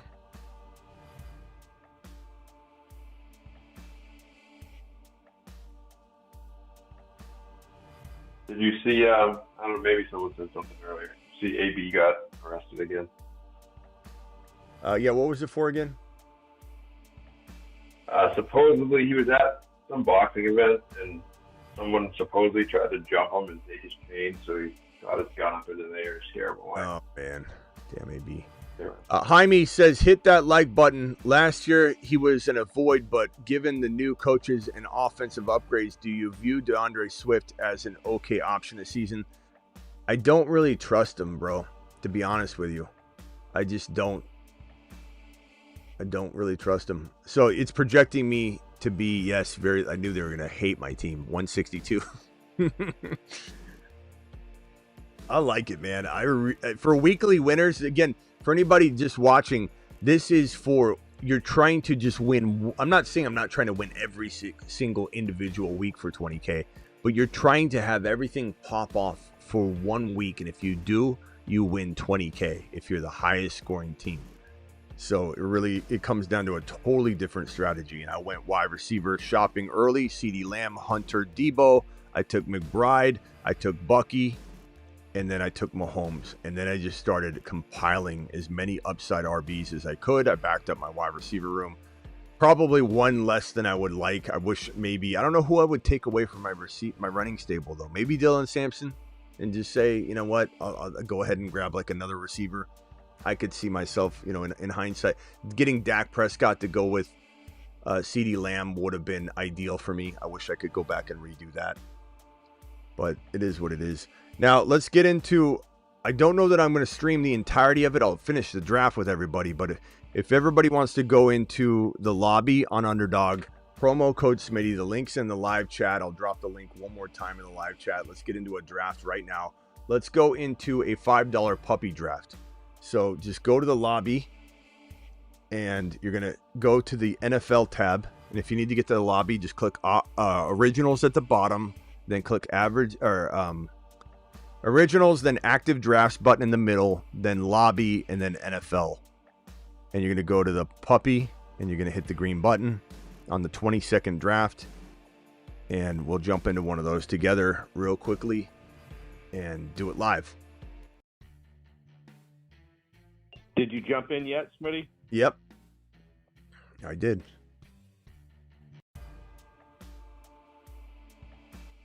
I was waiting for 8 people. I wonder if I go in with you. Probably not, because mine is loading. Oh shit. Yeah, you didn't get it again, bro.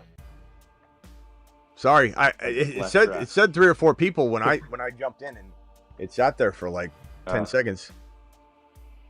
Hit that like button. Jaime says, "What, bro?" I just left the draft. I'm gonna go to bed. Smitty, have a good night. I'm sorry, bro. Try tomorrow night.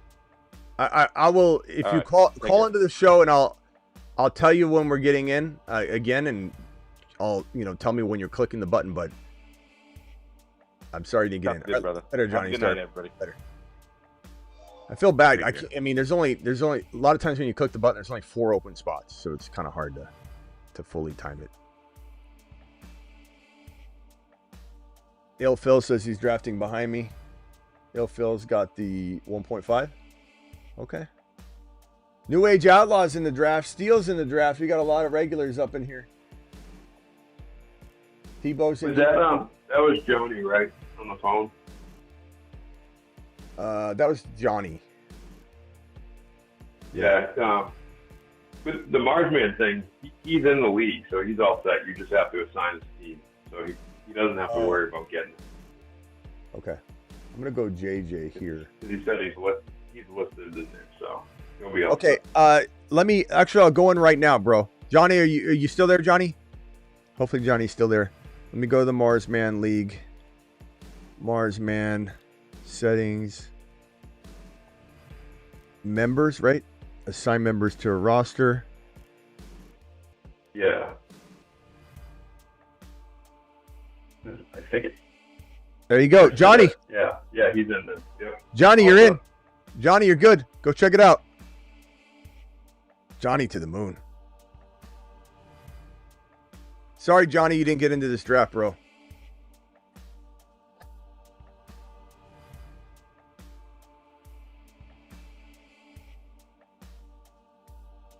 My boy Johnny, poor Johnny, he's like staying up late to try and get a draft. I didn't try and sneak this one up. I spelled it out. I don't think I was that delayed. I was like, okay, go open it up, click the button. Go quick. Yeah, really quick. Sorry, Johnny.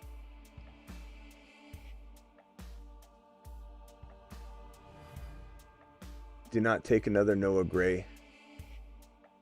I don't know why, Aaron, you have such a problem with the Noah Gray. I know you're joking, but like you definitely don't like me drafting Noah Gray. I don't know what it is about not liking that. Even if you're joking, you really don't like it. You really doesn't. I mean, look, you draft. And I didn't. When I draft Kelsey, I take him. But I have Mahomes, so there's something to consider. But Noah Gray with Kelsey is a really good best ball move, especially when Noah Gray's your 3rd tight end. You don't want to draft Noah Gray as your 2nd tight end, really. That's why I didn't. But I pondered it because I have Mahomes, but I'm like, give me the standalone fan and upside. No, I didn't realize Davis had in Buffalo, up in Buffalo. Ray Davis had 6 touchdowns. Yep, he had 3 rushing, 3 receiving, if I remember correctly. He's a beast, bro. Right. He's a beast. That's why he's a mid-season monster. Good in the passing game. Sorry, I didn't have that. When they had him in the passing game, he looked good at it too. Yeah, he's a mid-season monster. 3 receiving touchdowns, 3 rushing touchdowns. Doubting James Cook. James Cook's in holdout mode. Had an anomaly touchdown season. James Cook. I mean, I think James Cook had. Didn't he have like a combined, like under 10 touch? Let me find before I start running my mouth. It was very low. first 2 seasons. Let me pull it up. But like, yeah, Ray Davis has almost topped him in one season. Let me go over to the draft board. Hold on. I'm on the clock. 11 seconds left. I haven't even looked at it yet. Derrick Henry, Bucky. I don't have any Henry shares really yet, but I still can't. I can't stop drafting Bucky. I've like 70% exposure. Just can't stop. I can't stop it. I don't know how to stop. I keep getting Mahomes too. Such a good value. Yeah, I keep bully QBing Mahomes like crazy. That's part of why I have 67% exposure to Patrick Mahomes. It's crazy. Here's Ray Davis's, or I'm sorry, James Cook's touchdowns. So he had 2 in 2022 and 2023. Ray Davis topped him up until the season. Hold on one second. Kyron Williams. Oh, man. I keep doing this, too. This is a very common team for me. Although I vary the other player. Like JJ, Lamb, Neighbors, Gibbs. Like, I do vary the top first-round player with this combo. But I do have... If I had to guess, I probably have more Bucky, Kyron, second, third-round teams than anything else. I have a lot of that. This is a puppy draft, not a weeklies. I have to keep reminding myself of that because you get confused. But anyway, here's James Cook's touchdown total. So rushing 2, 16, and then 1 and 4. So he had 5, 6, 7, 8, 9. 9 TDs under 10 through his first 2 seasons, over 30 games that he played, and he had 9 touchdowns. Not horrible, but it's, the only reason it's not horrible is the 2023 4 receiving touchdowns. But Ray Davis had 6 of them in one season to Cook's 9 total. So Ray Davis definitely is a threat.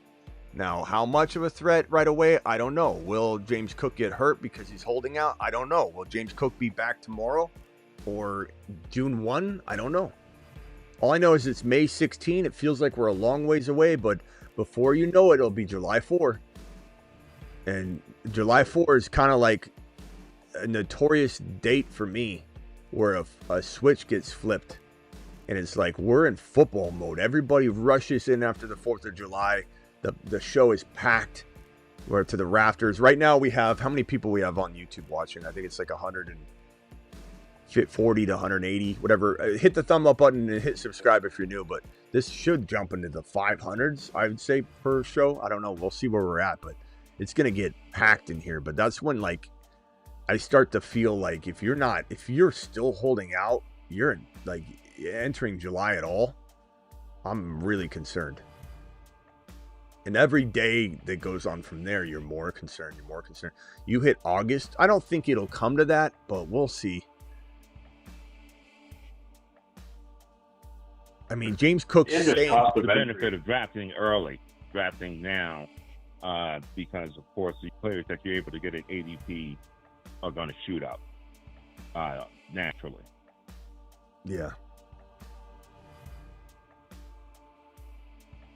And just with James Cook, you have to decide to take him over other guys. He hasn't been a big touchdown guy until last year, where Ray Davis is, you draft him as a bench player or you pick him up off waivers as the season starts or, mid-season monster, like you said. So just cost of entry, it's, so much different. Here to rest. That makes sense to me. And with that, I think that if Davis had 6, Scat, 10, 12 touchdowns.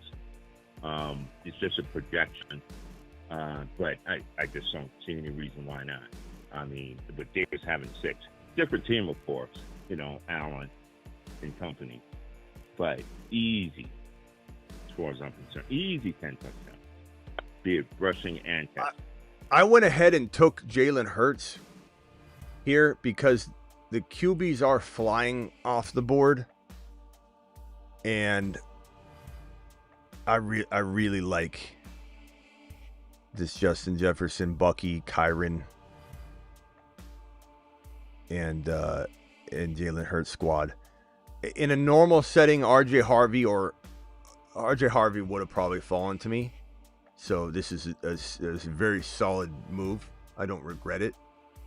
But yeah, I definitely would have loved Harvey here. Great pick by New Age. He's going at that 4-5 turn now. You can't really avoid it.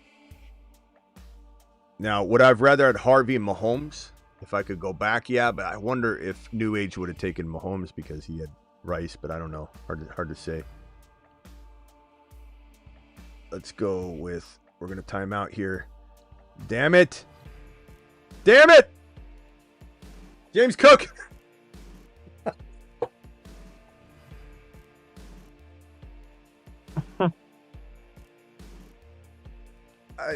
I should have cued somebody. My own rule. My own rule. It could be worse. Did but it. Damn it. It's on record. On record. Smitty's lying to everybody so you get James Cook at a discount. Son of a bitch. Son of a B. Got receipt. Son of a B. Got him at a good value now.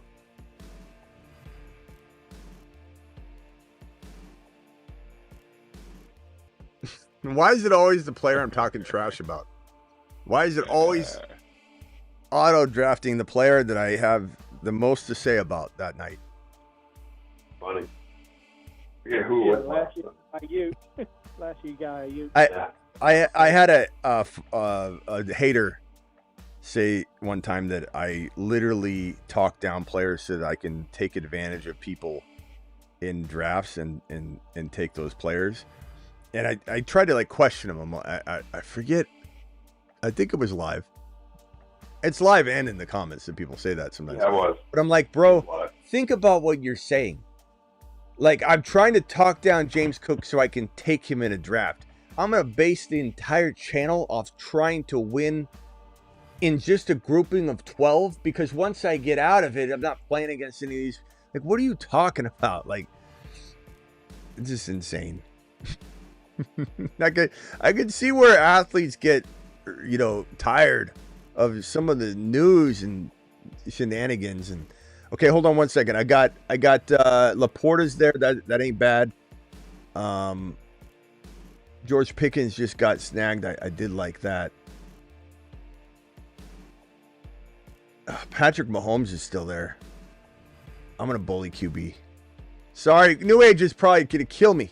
I think he's got Rice. I'm sorry, New Age. I'm sorry. I'm gonna bully QB. I don't know who I'm gonna take at wide receiver. That's why I didn't. His New Age is probably throwing a fit. Nah, he doesn't care. He's cool as hell. Love New Age Outlaw. New Age is on the clock with the back-to-backs. He's like, damn you, Smitty. Damn you. Mahomes was mine. I own Mahomes more than anybody, I think. I think in my exposure is, like I said, 67 to 70%. Because even if I don't draft him as my starter, I draft him as my bully QB almost every draft if I can get away with it. Wide receivers, I'm hurting at wide receiver. You like Ricky Pearsall here? I don't mind him. I don't mind it here. He could be all right. Should be. He'll be okay. Hurts, Mahomes, Bucky, Kyron, you know who? AJ Pearsall. You know who might put up some big numbers if he's, as long as he can stay healthy, Kittle. Because if looking at that room, I mean, you have Juwan Jennings, who's, he's done it for a year. But besides that, Ayuk's coming back from injury, and Pearsall is still working into the offense. So, New Age. More than ever. Yeah. Sorry, New Age. Targets. New Age, your team looks good, though. He went 4 wide receivers, which is not usually my cup of tea, but RJ Harvey fell. That was great. So he's got Chase, Higgins, Rashee Rice, Devontae Smith, RJ Harvey, Sam Laporta, Jennings. No second running back, no quarterback yet, but good team. We got this second draft slot. Gibbs, Marv, Evans. Marv is like a little early, just a little, and then Evans is hard. It's hard to doubt Evans. It really is. I mean, Hampton, great selection there. Walker, good selection there. Addison, Rome. We've got Bijan, Derrick Henry, Jacobs, Ridley, Tet, Jerry, Judy, Olave. Not a huge fan of the receiving room personally, but it's still got some upside. JJ is my team. JJ, Bucky, Kyron, Hurts. Timed out on James Cook. Damn it. Not horrible value, but just mad. I just hate the mere fact that I didn't get to pick my player too. Like that just bothers me. Mahomes and Ricky.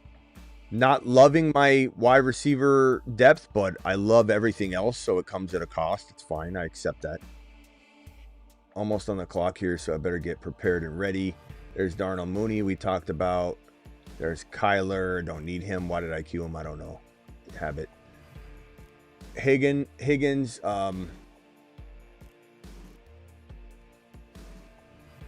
Quite honestly, I'm torn about what wide receiver I want here, so I'm kind of tempted to do something. I want to go Kelsey here. So I've got Mahomes and Kelsey. I've got Jefferson and Ricky. I've got Hurts and Mahomes. I got Bucky, Kyron, and Cook. I feel really strong everywhere but my wide receiver room, but I think it'll work out. Let me see who else I can go get. There's a guy I might have to reach on. We'll see what happens. We'll see who falls, but I might have to reach on somebody. I don't know that I can. Fields, Charbonnet. Nice pick on the Sharps pick. That's somebody I considered. I don't think I would have taken him here because I needed a receiver, but that was a good pick there. Do I go Jaden Higgins, guys? Or... Yeah, I'm going to go Jaden Higgins. I didn't reach on him. I was going to reach on another player, but I'm just going to go ahead and take Higgins. It's a pretty interesting team. Ricky and Higgins, not great wide receiver 2 and 3s, but I'm stacked everywhere. So, it comes at a cost. I love when people say, Smitty, your receivers are weak. Well, no shit. I mean, JJ's not weak, but I get that I punctured a hole in my boat, but I've got one hole. I don't have 3 holes. I have literally the strongest all-around boat that I could build except for this one hole, and I just got to work the entire draft to try and plug that hole, which Ricky and Jaden Higgins do a decent job of.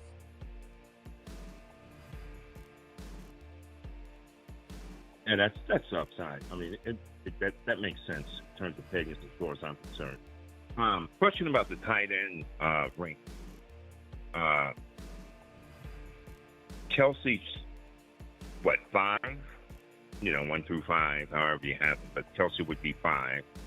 But then after that, I can't quite figure out who might be 6 through 10 to a point where that I would just start waiting on drafting tight ends if Kelsey's not on the board. Well, I mean, I don't know that I'm waiting. Yeah, I just when it feels right, I'll go to any position. But I would say Brock, McBride, Laporta, Kittle, Jonnu, Hawkinson, Kelsey, Ingram, Tyler Warren, Kyle Pitts, Loveland, Andrews, cuff him to likely. I mean, you got a plethora of options. I don't even think that once you get past Kittle, so McBride, Laporta, Kittle, it's really wait until ADP presents the perfect opportunity to grab any one of those guys. Jonnu Smith, Evan Ingram, Hawkinson, Kelsey, Tyler Warren, Loveland, Kyle Pitts, Njoku, Andrews, and likely. And that's kind of it, but that's like 15, tight ends.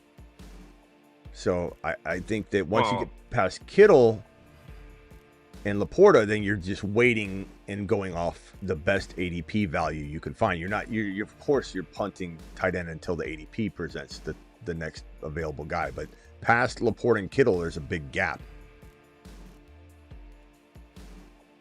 Or just a log jam.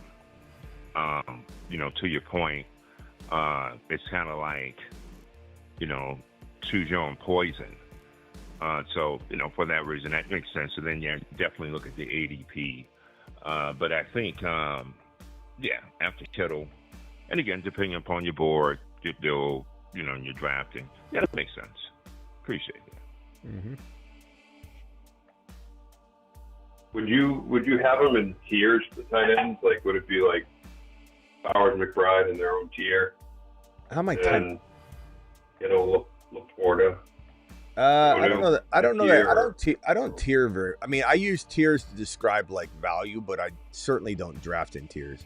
I feel like drafting in tiers. No, not drafting. I'm talking about ranking them. Just grouping them. Yeah. I timed out on Pittman because I wasn't paying attention again.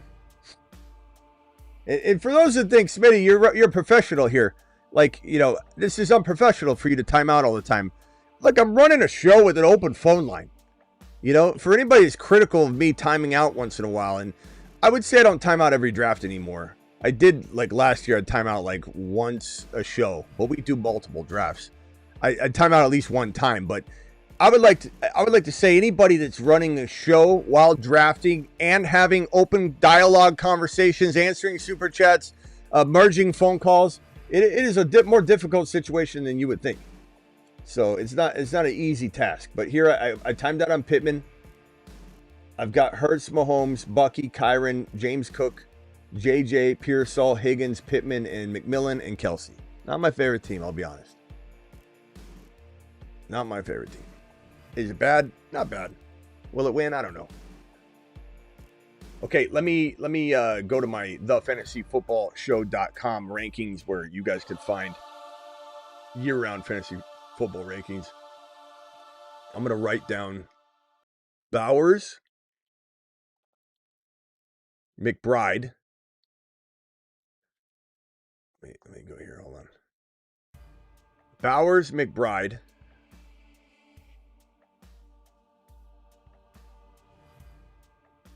Tier break. So if you want to put them into tier breaks. Kittle, Laporta in no particular order. I love both of them. I think both of them one could be as good as the other.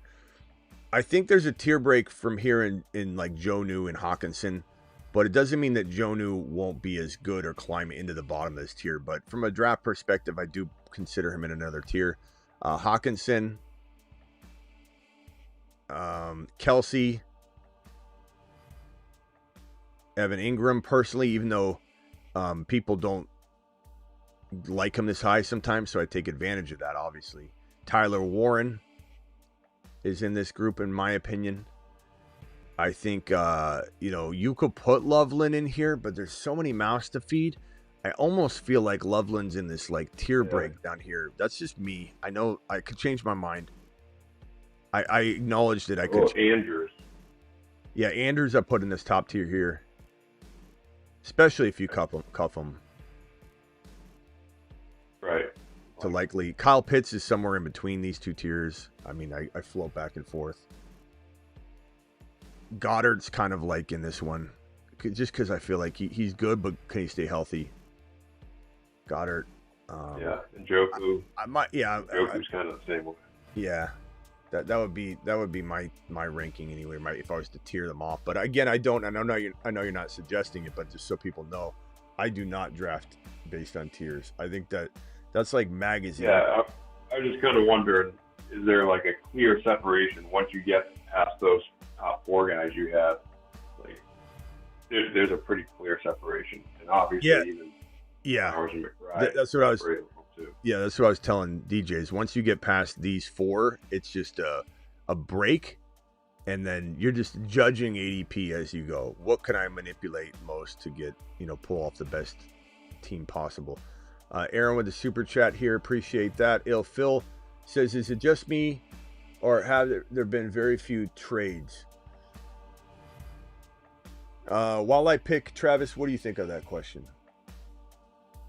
Like, in terms of in the NFL? I guess, yeah. I mean, big trades are kind of few and far between in the NFL anyway, right?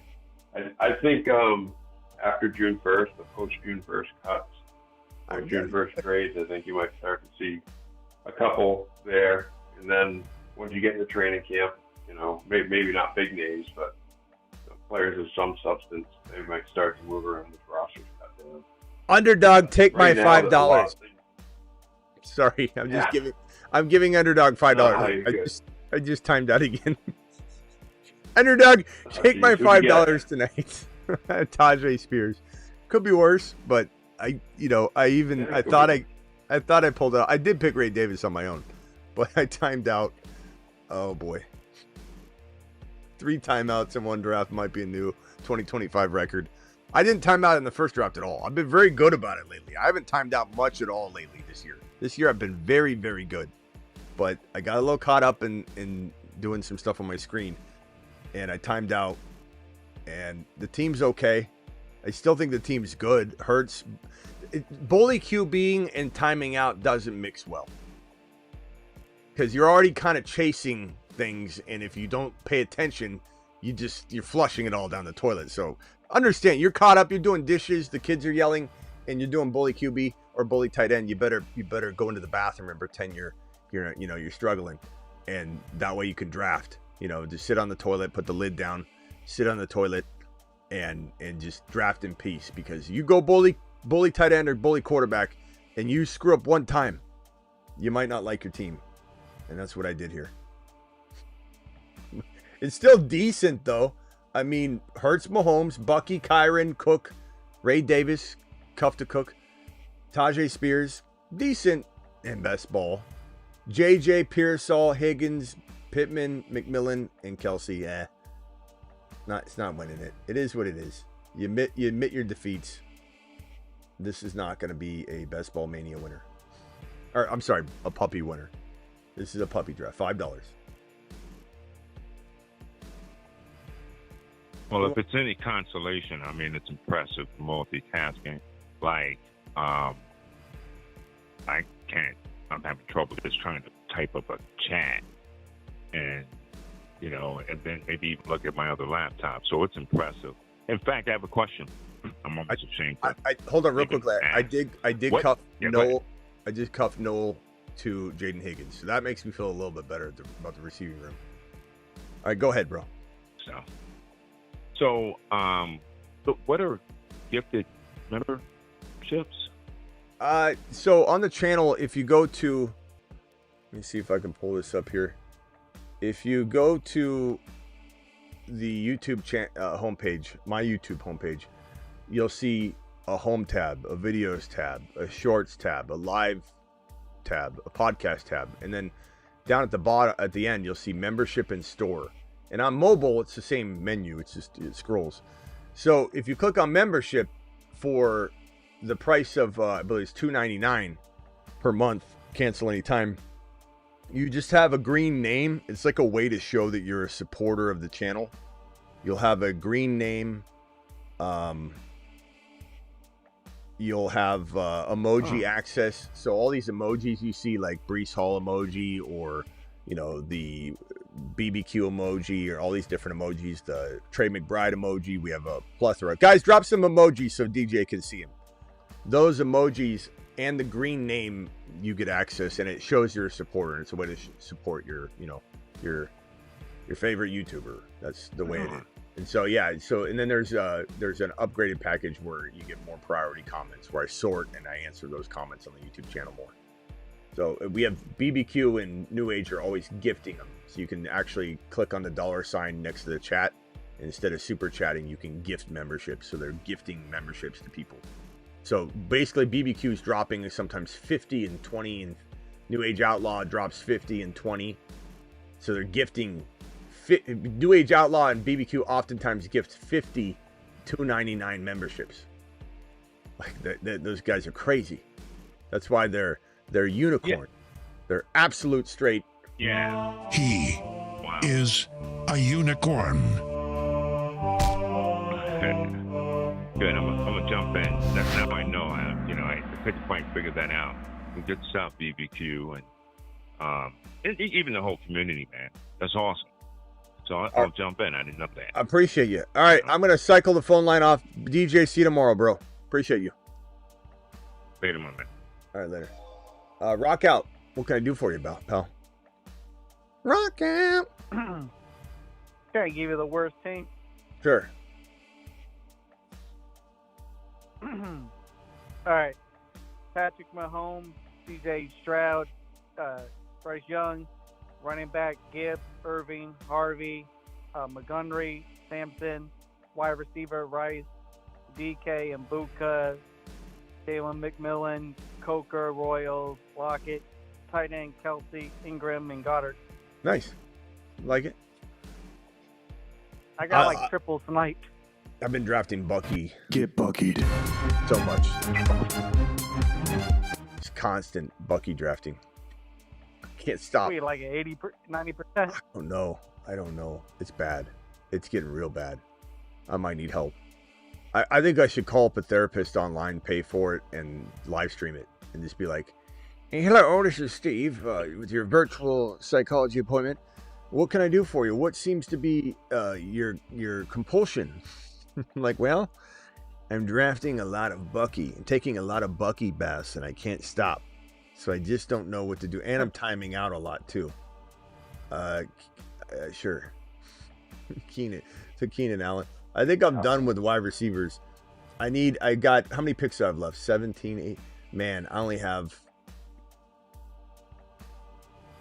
17, 18. I only have 2 more picks left. I think I have to go with no backup quarterback.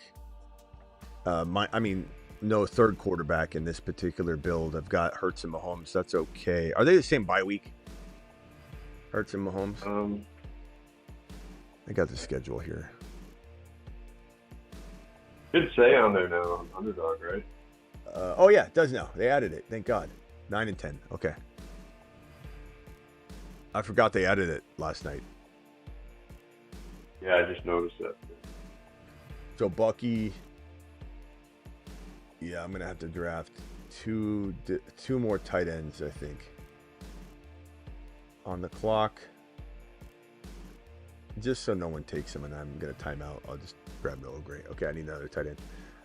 Aaron says, that's when you will remember those of us who were here all year, right? And I think in regards to the Noah Gray, which I just drafted. Ironically. Oh, there he is.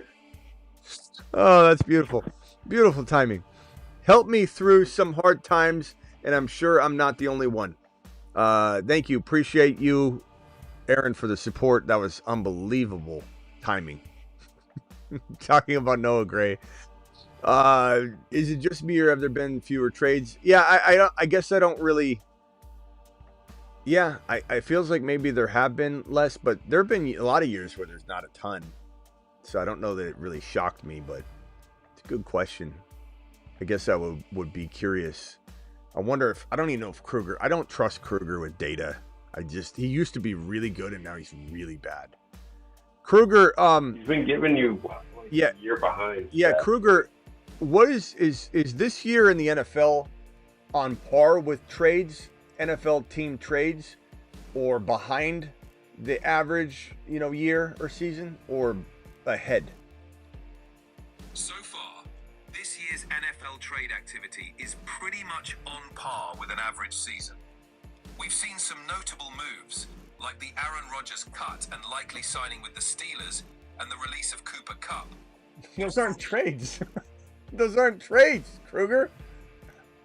You're right. Those were cuts and signings, not... In terms of actual trades, this year is running a bit behind the average. We haven't seen as many blockbuster trades as some past off-seasons.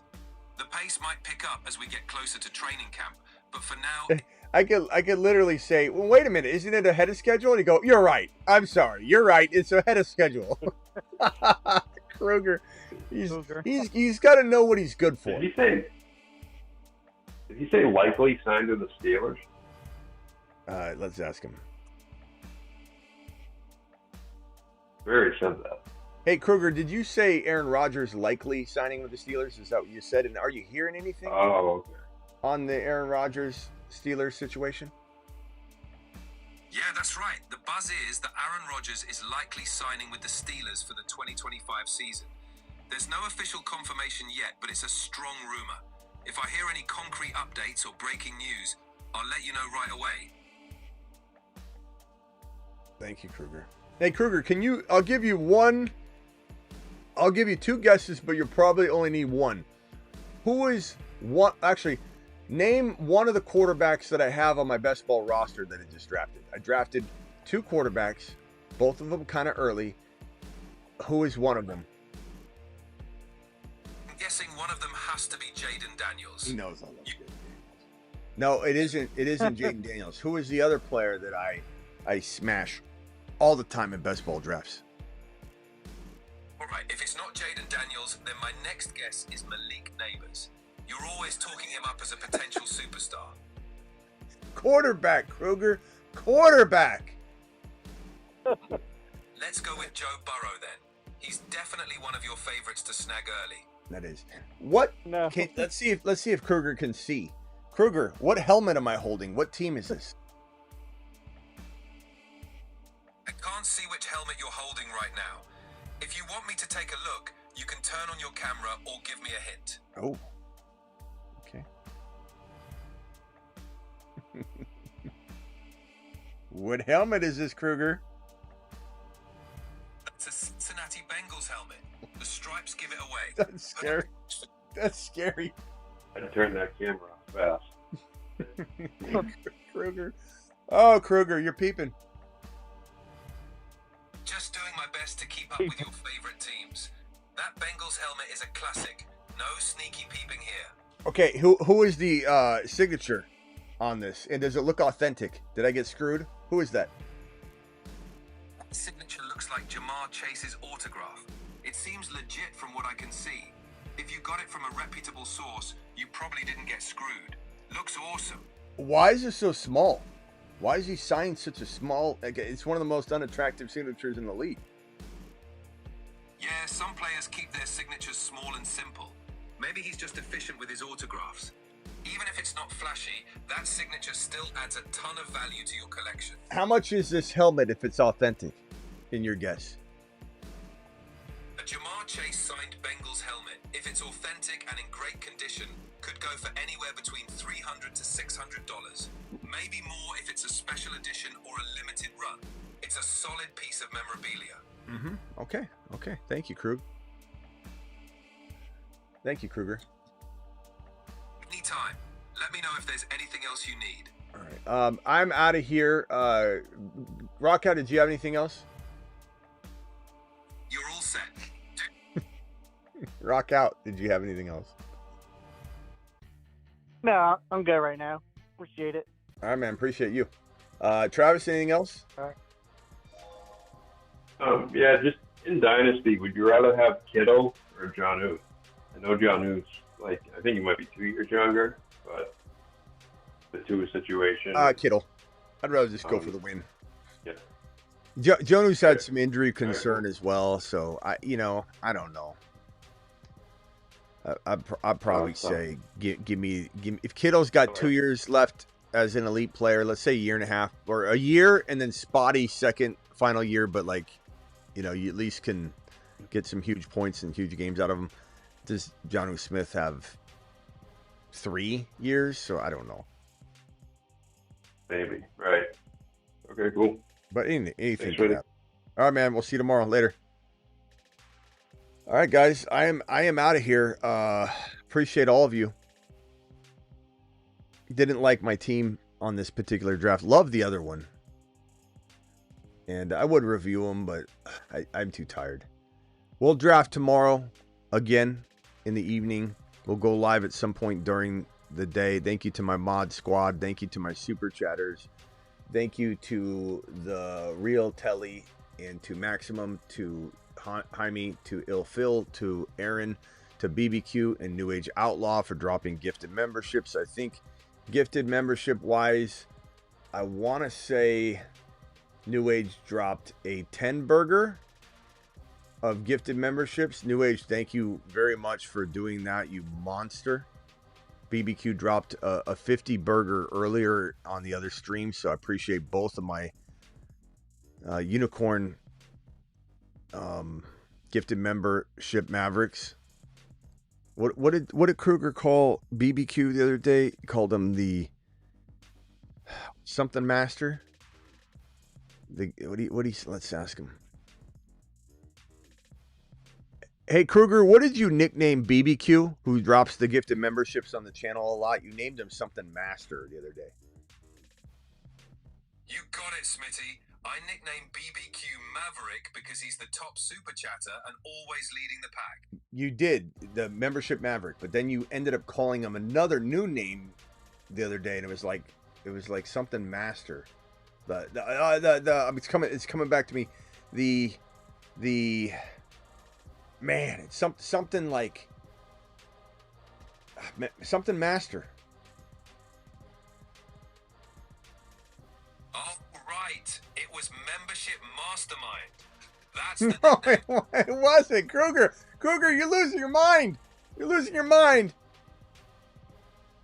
Pitmaster. It was Pitmaster. Thank you very much. Pitmaster, New Age Outlaw, got it. You said Pitmaster. You got it. What's going on with you, Kruger? You got me, Smitty. Pitmaster is the one. Guess I had a little brain freeze there. Thanks for jogging my memory. All right.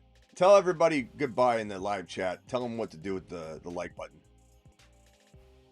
All right, everybody. We're wrapping up here. Drop a deuce on that like button. Smash it if you haven't already. And if you're new, make sure to subscribe. Keep going, Kruger. Got it. BBQ's definitely earned that Pitmaster title with all those gifted memberships. He's been an MVP for our community. Anything else you want me to dive into? I want you to give a new nickname to New Age Outlaw, who already has, I think you called him, I forget what else you nicknamed him. Give him a good one. Kruger? Let's give New Age Outlaw a fresh nickname. How about Trailblazer? It fits the vibe of someone who's always pushing boundaries and leading the way in our community. What do you think? Let's go with one more. Give me something a little better than that. Let's level it up. How about Vanguard Outlaw?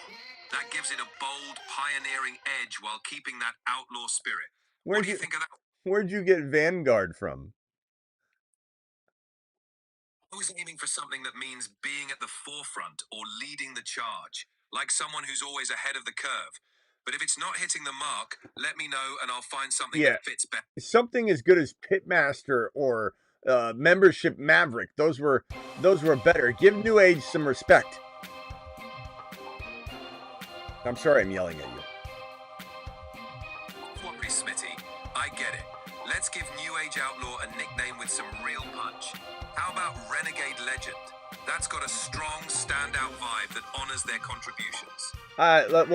We'll table it for now. Thank you, Kruger. We'll see you later. Appreciate you. Appreciate everybody in the chat. See you tomorrow. I'll be live at some point during the day, maybe the day and evening, and then certainly during the graveyard shift at midnight Eastern. Kruger, we're out, pal. You got it, Smitty. Appreciate you and everyone in the chat. Drop a deuce on that like button, and we'll catch you tomorrow. Stay loose and keep it flowing. Stay liquid out.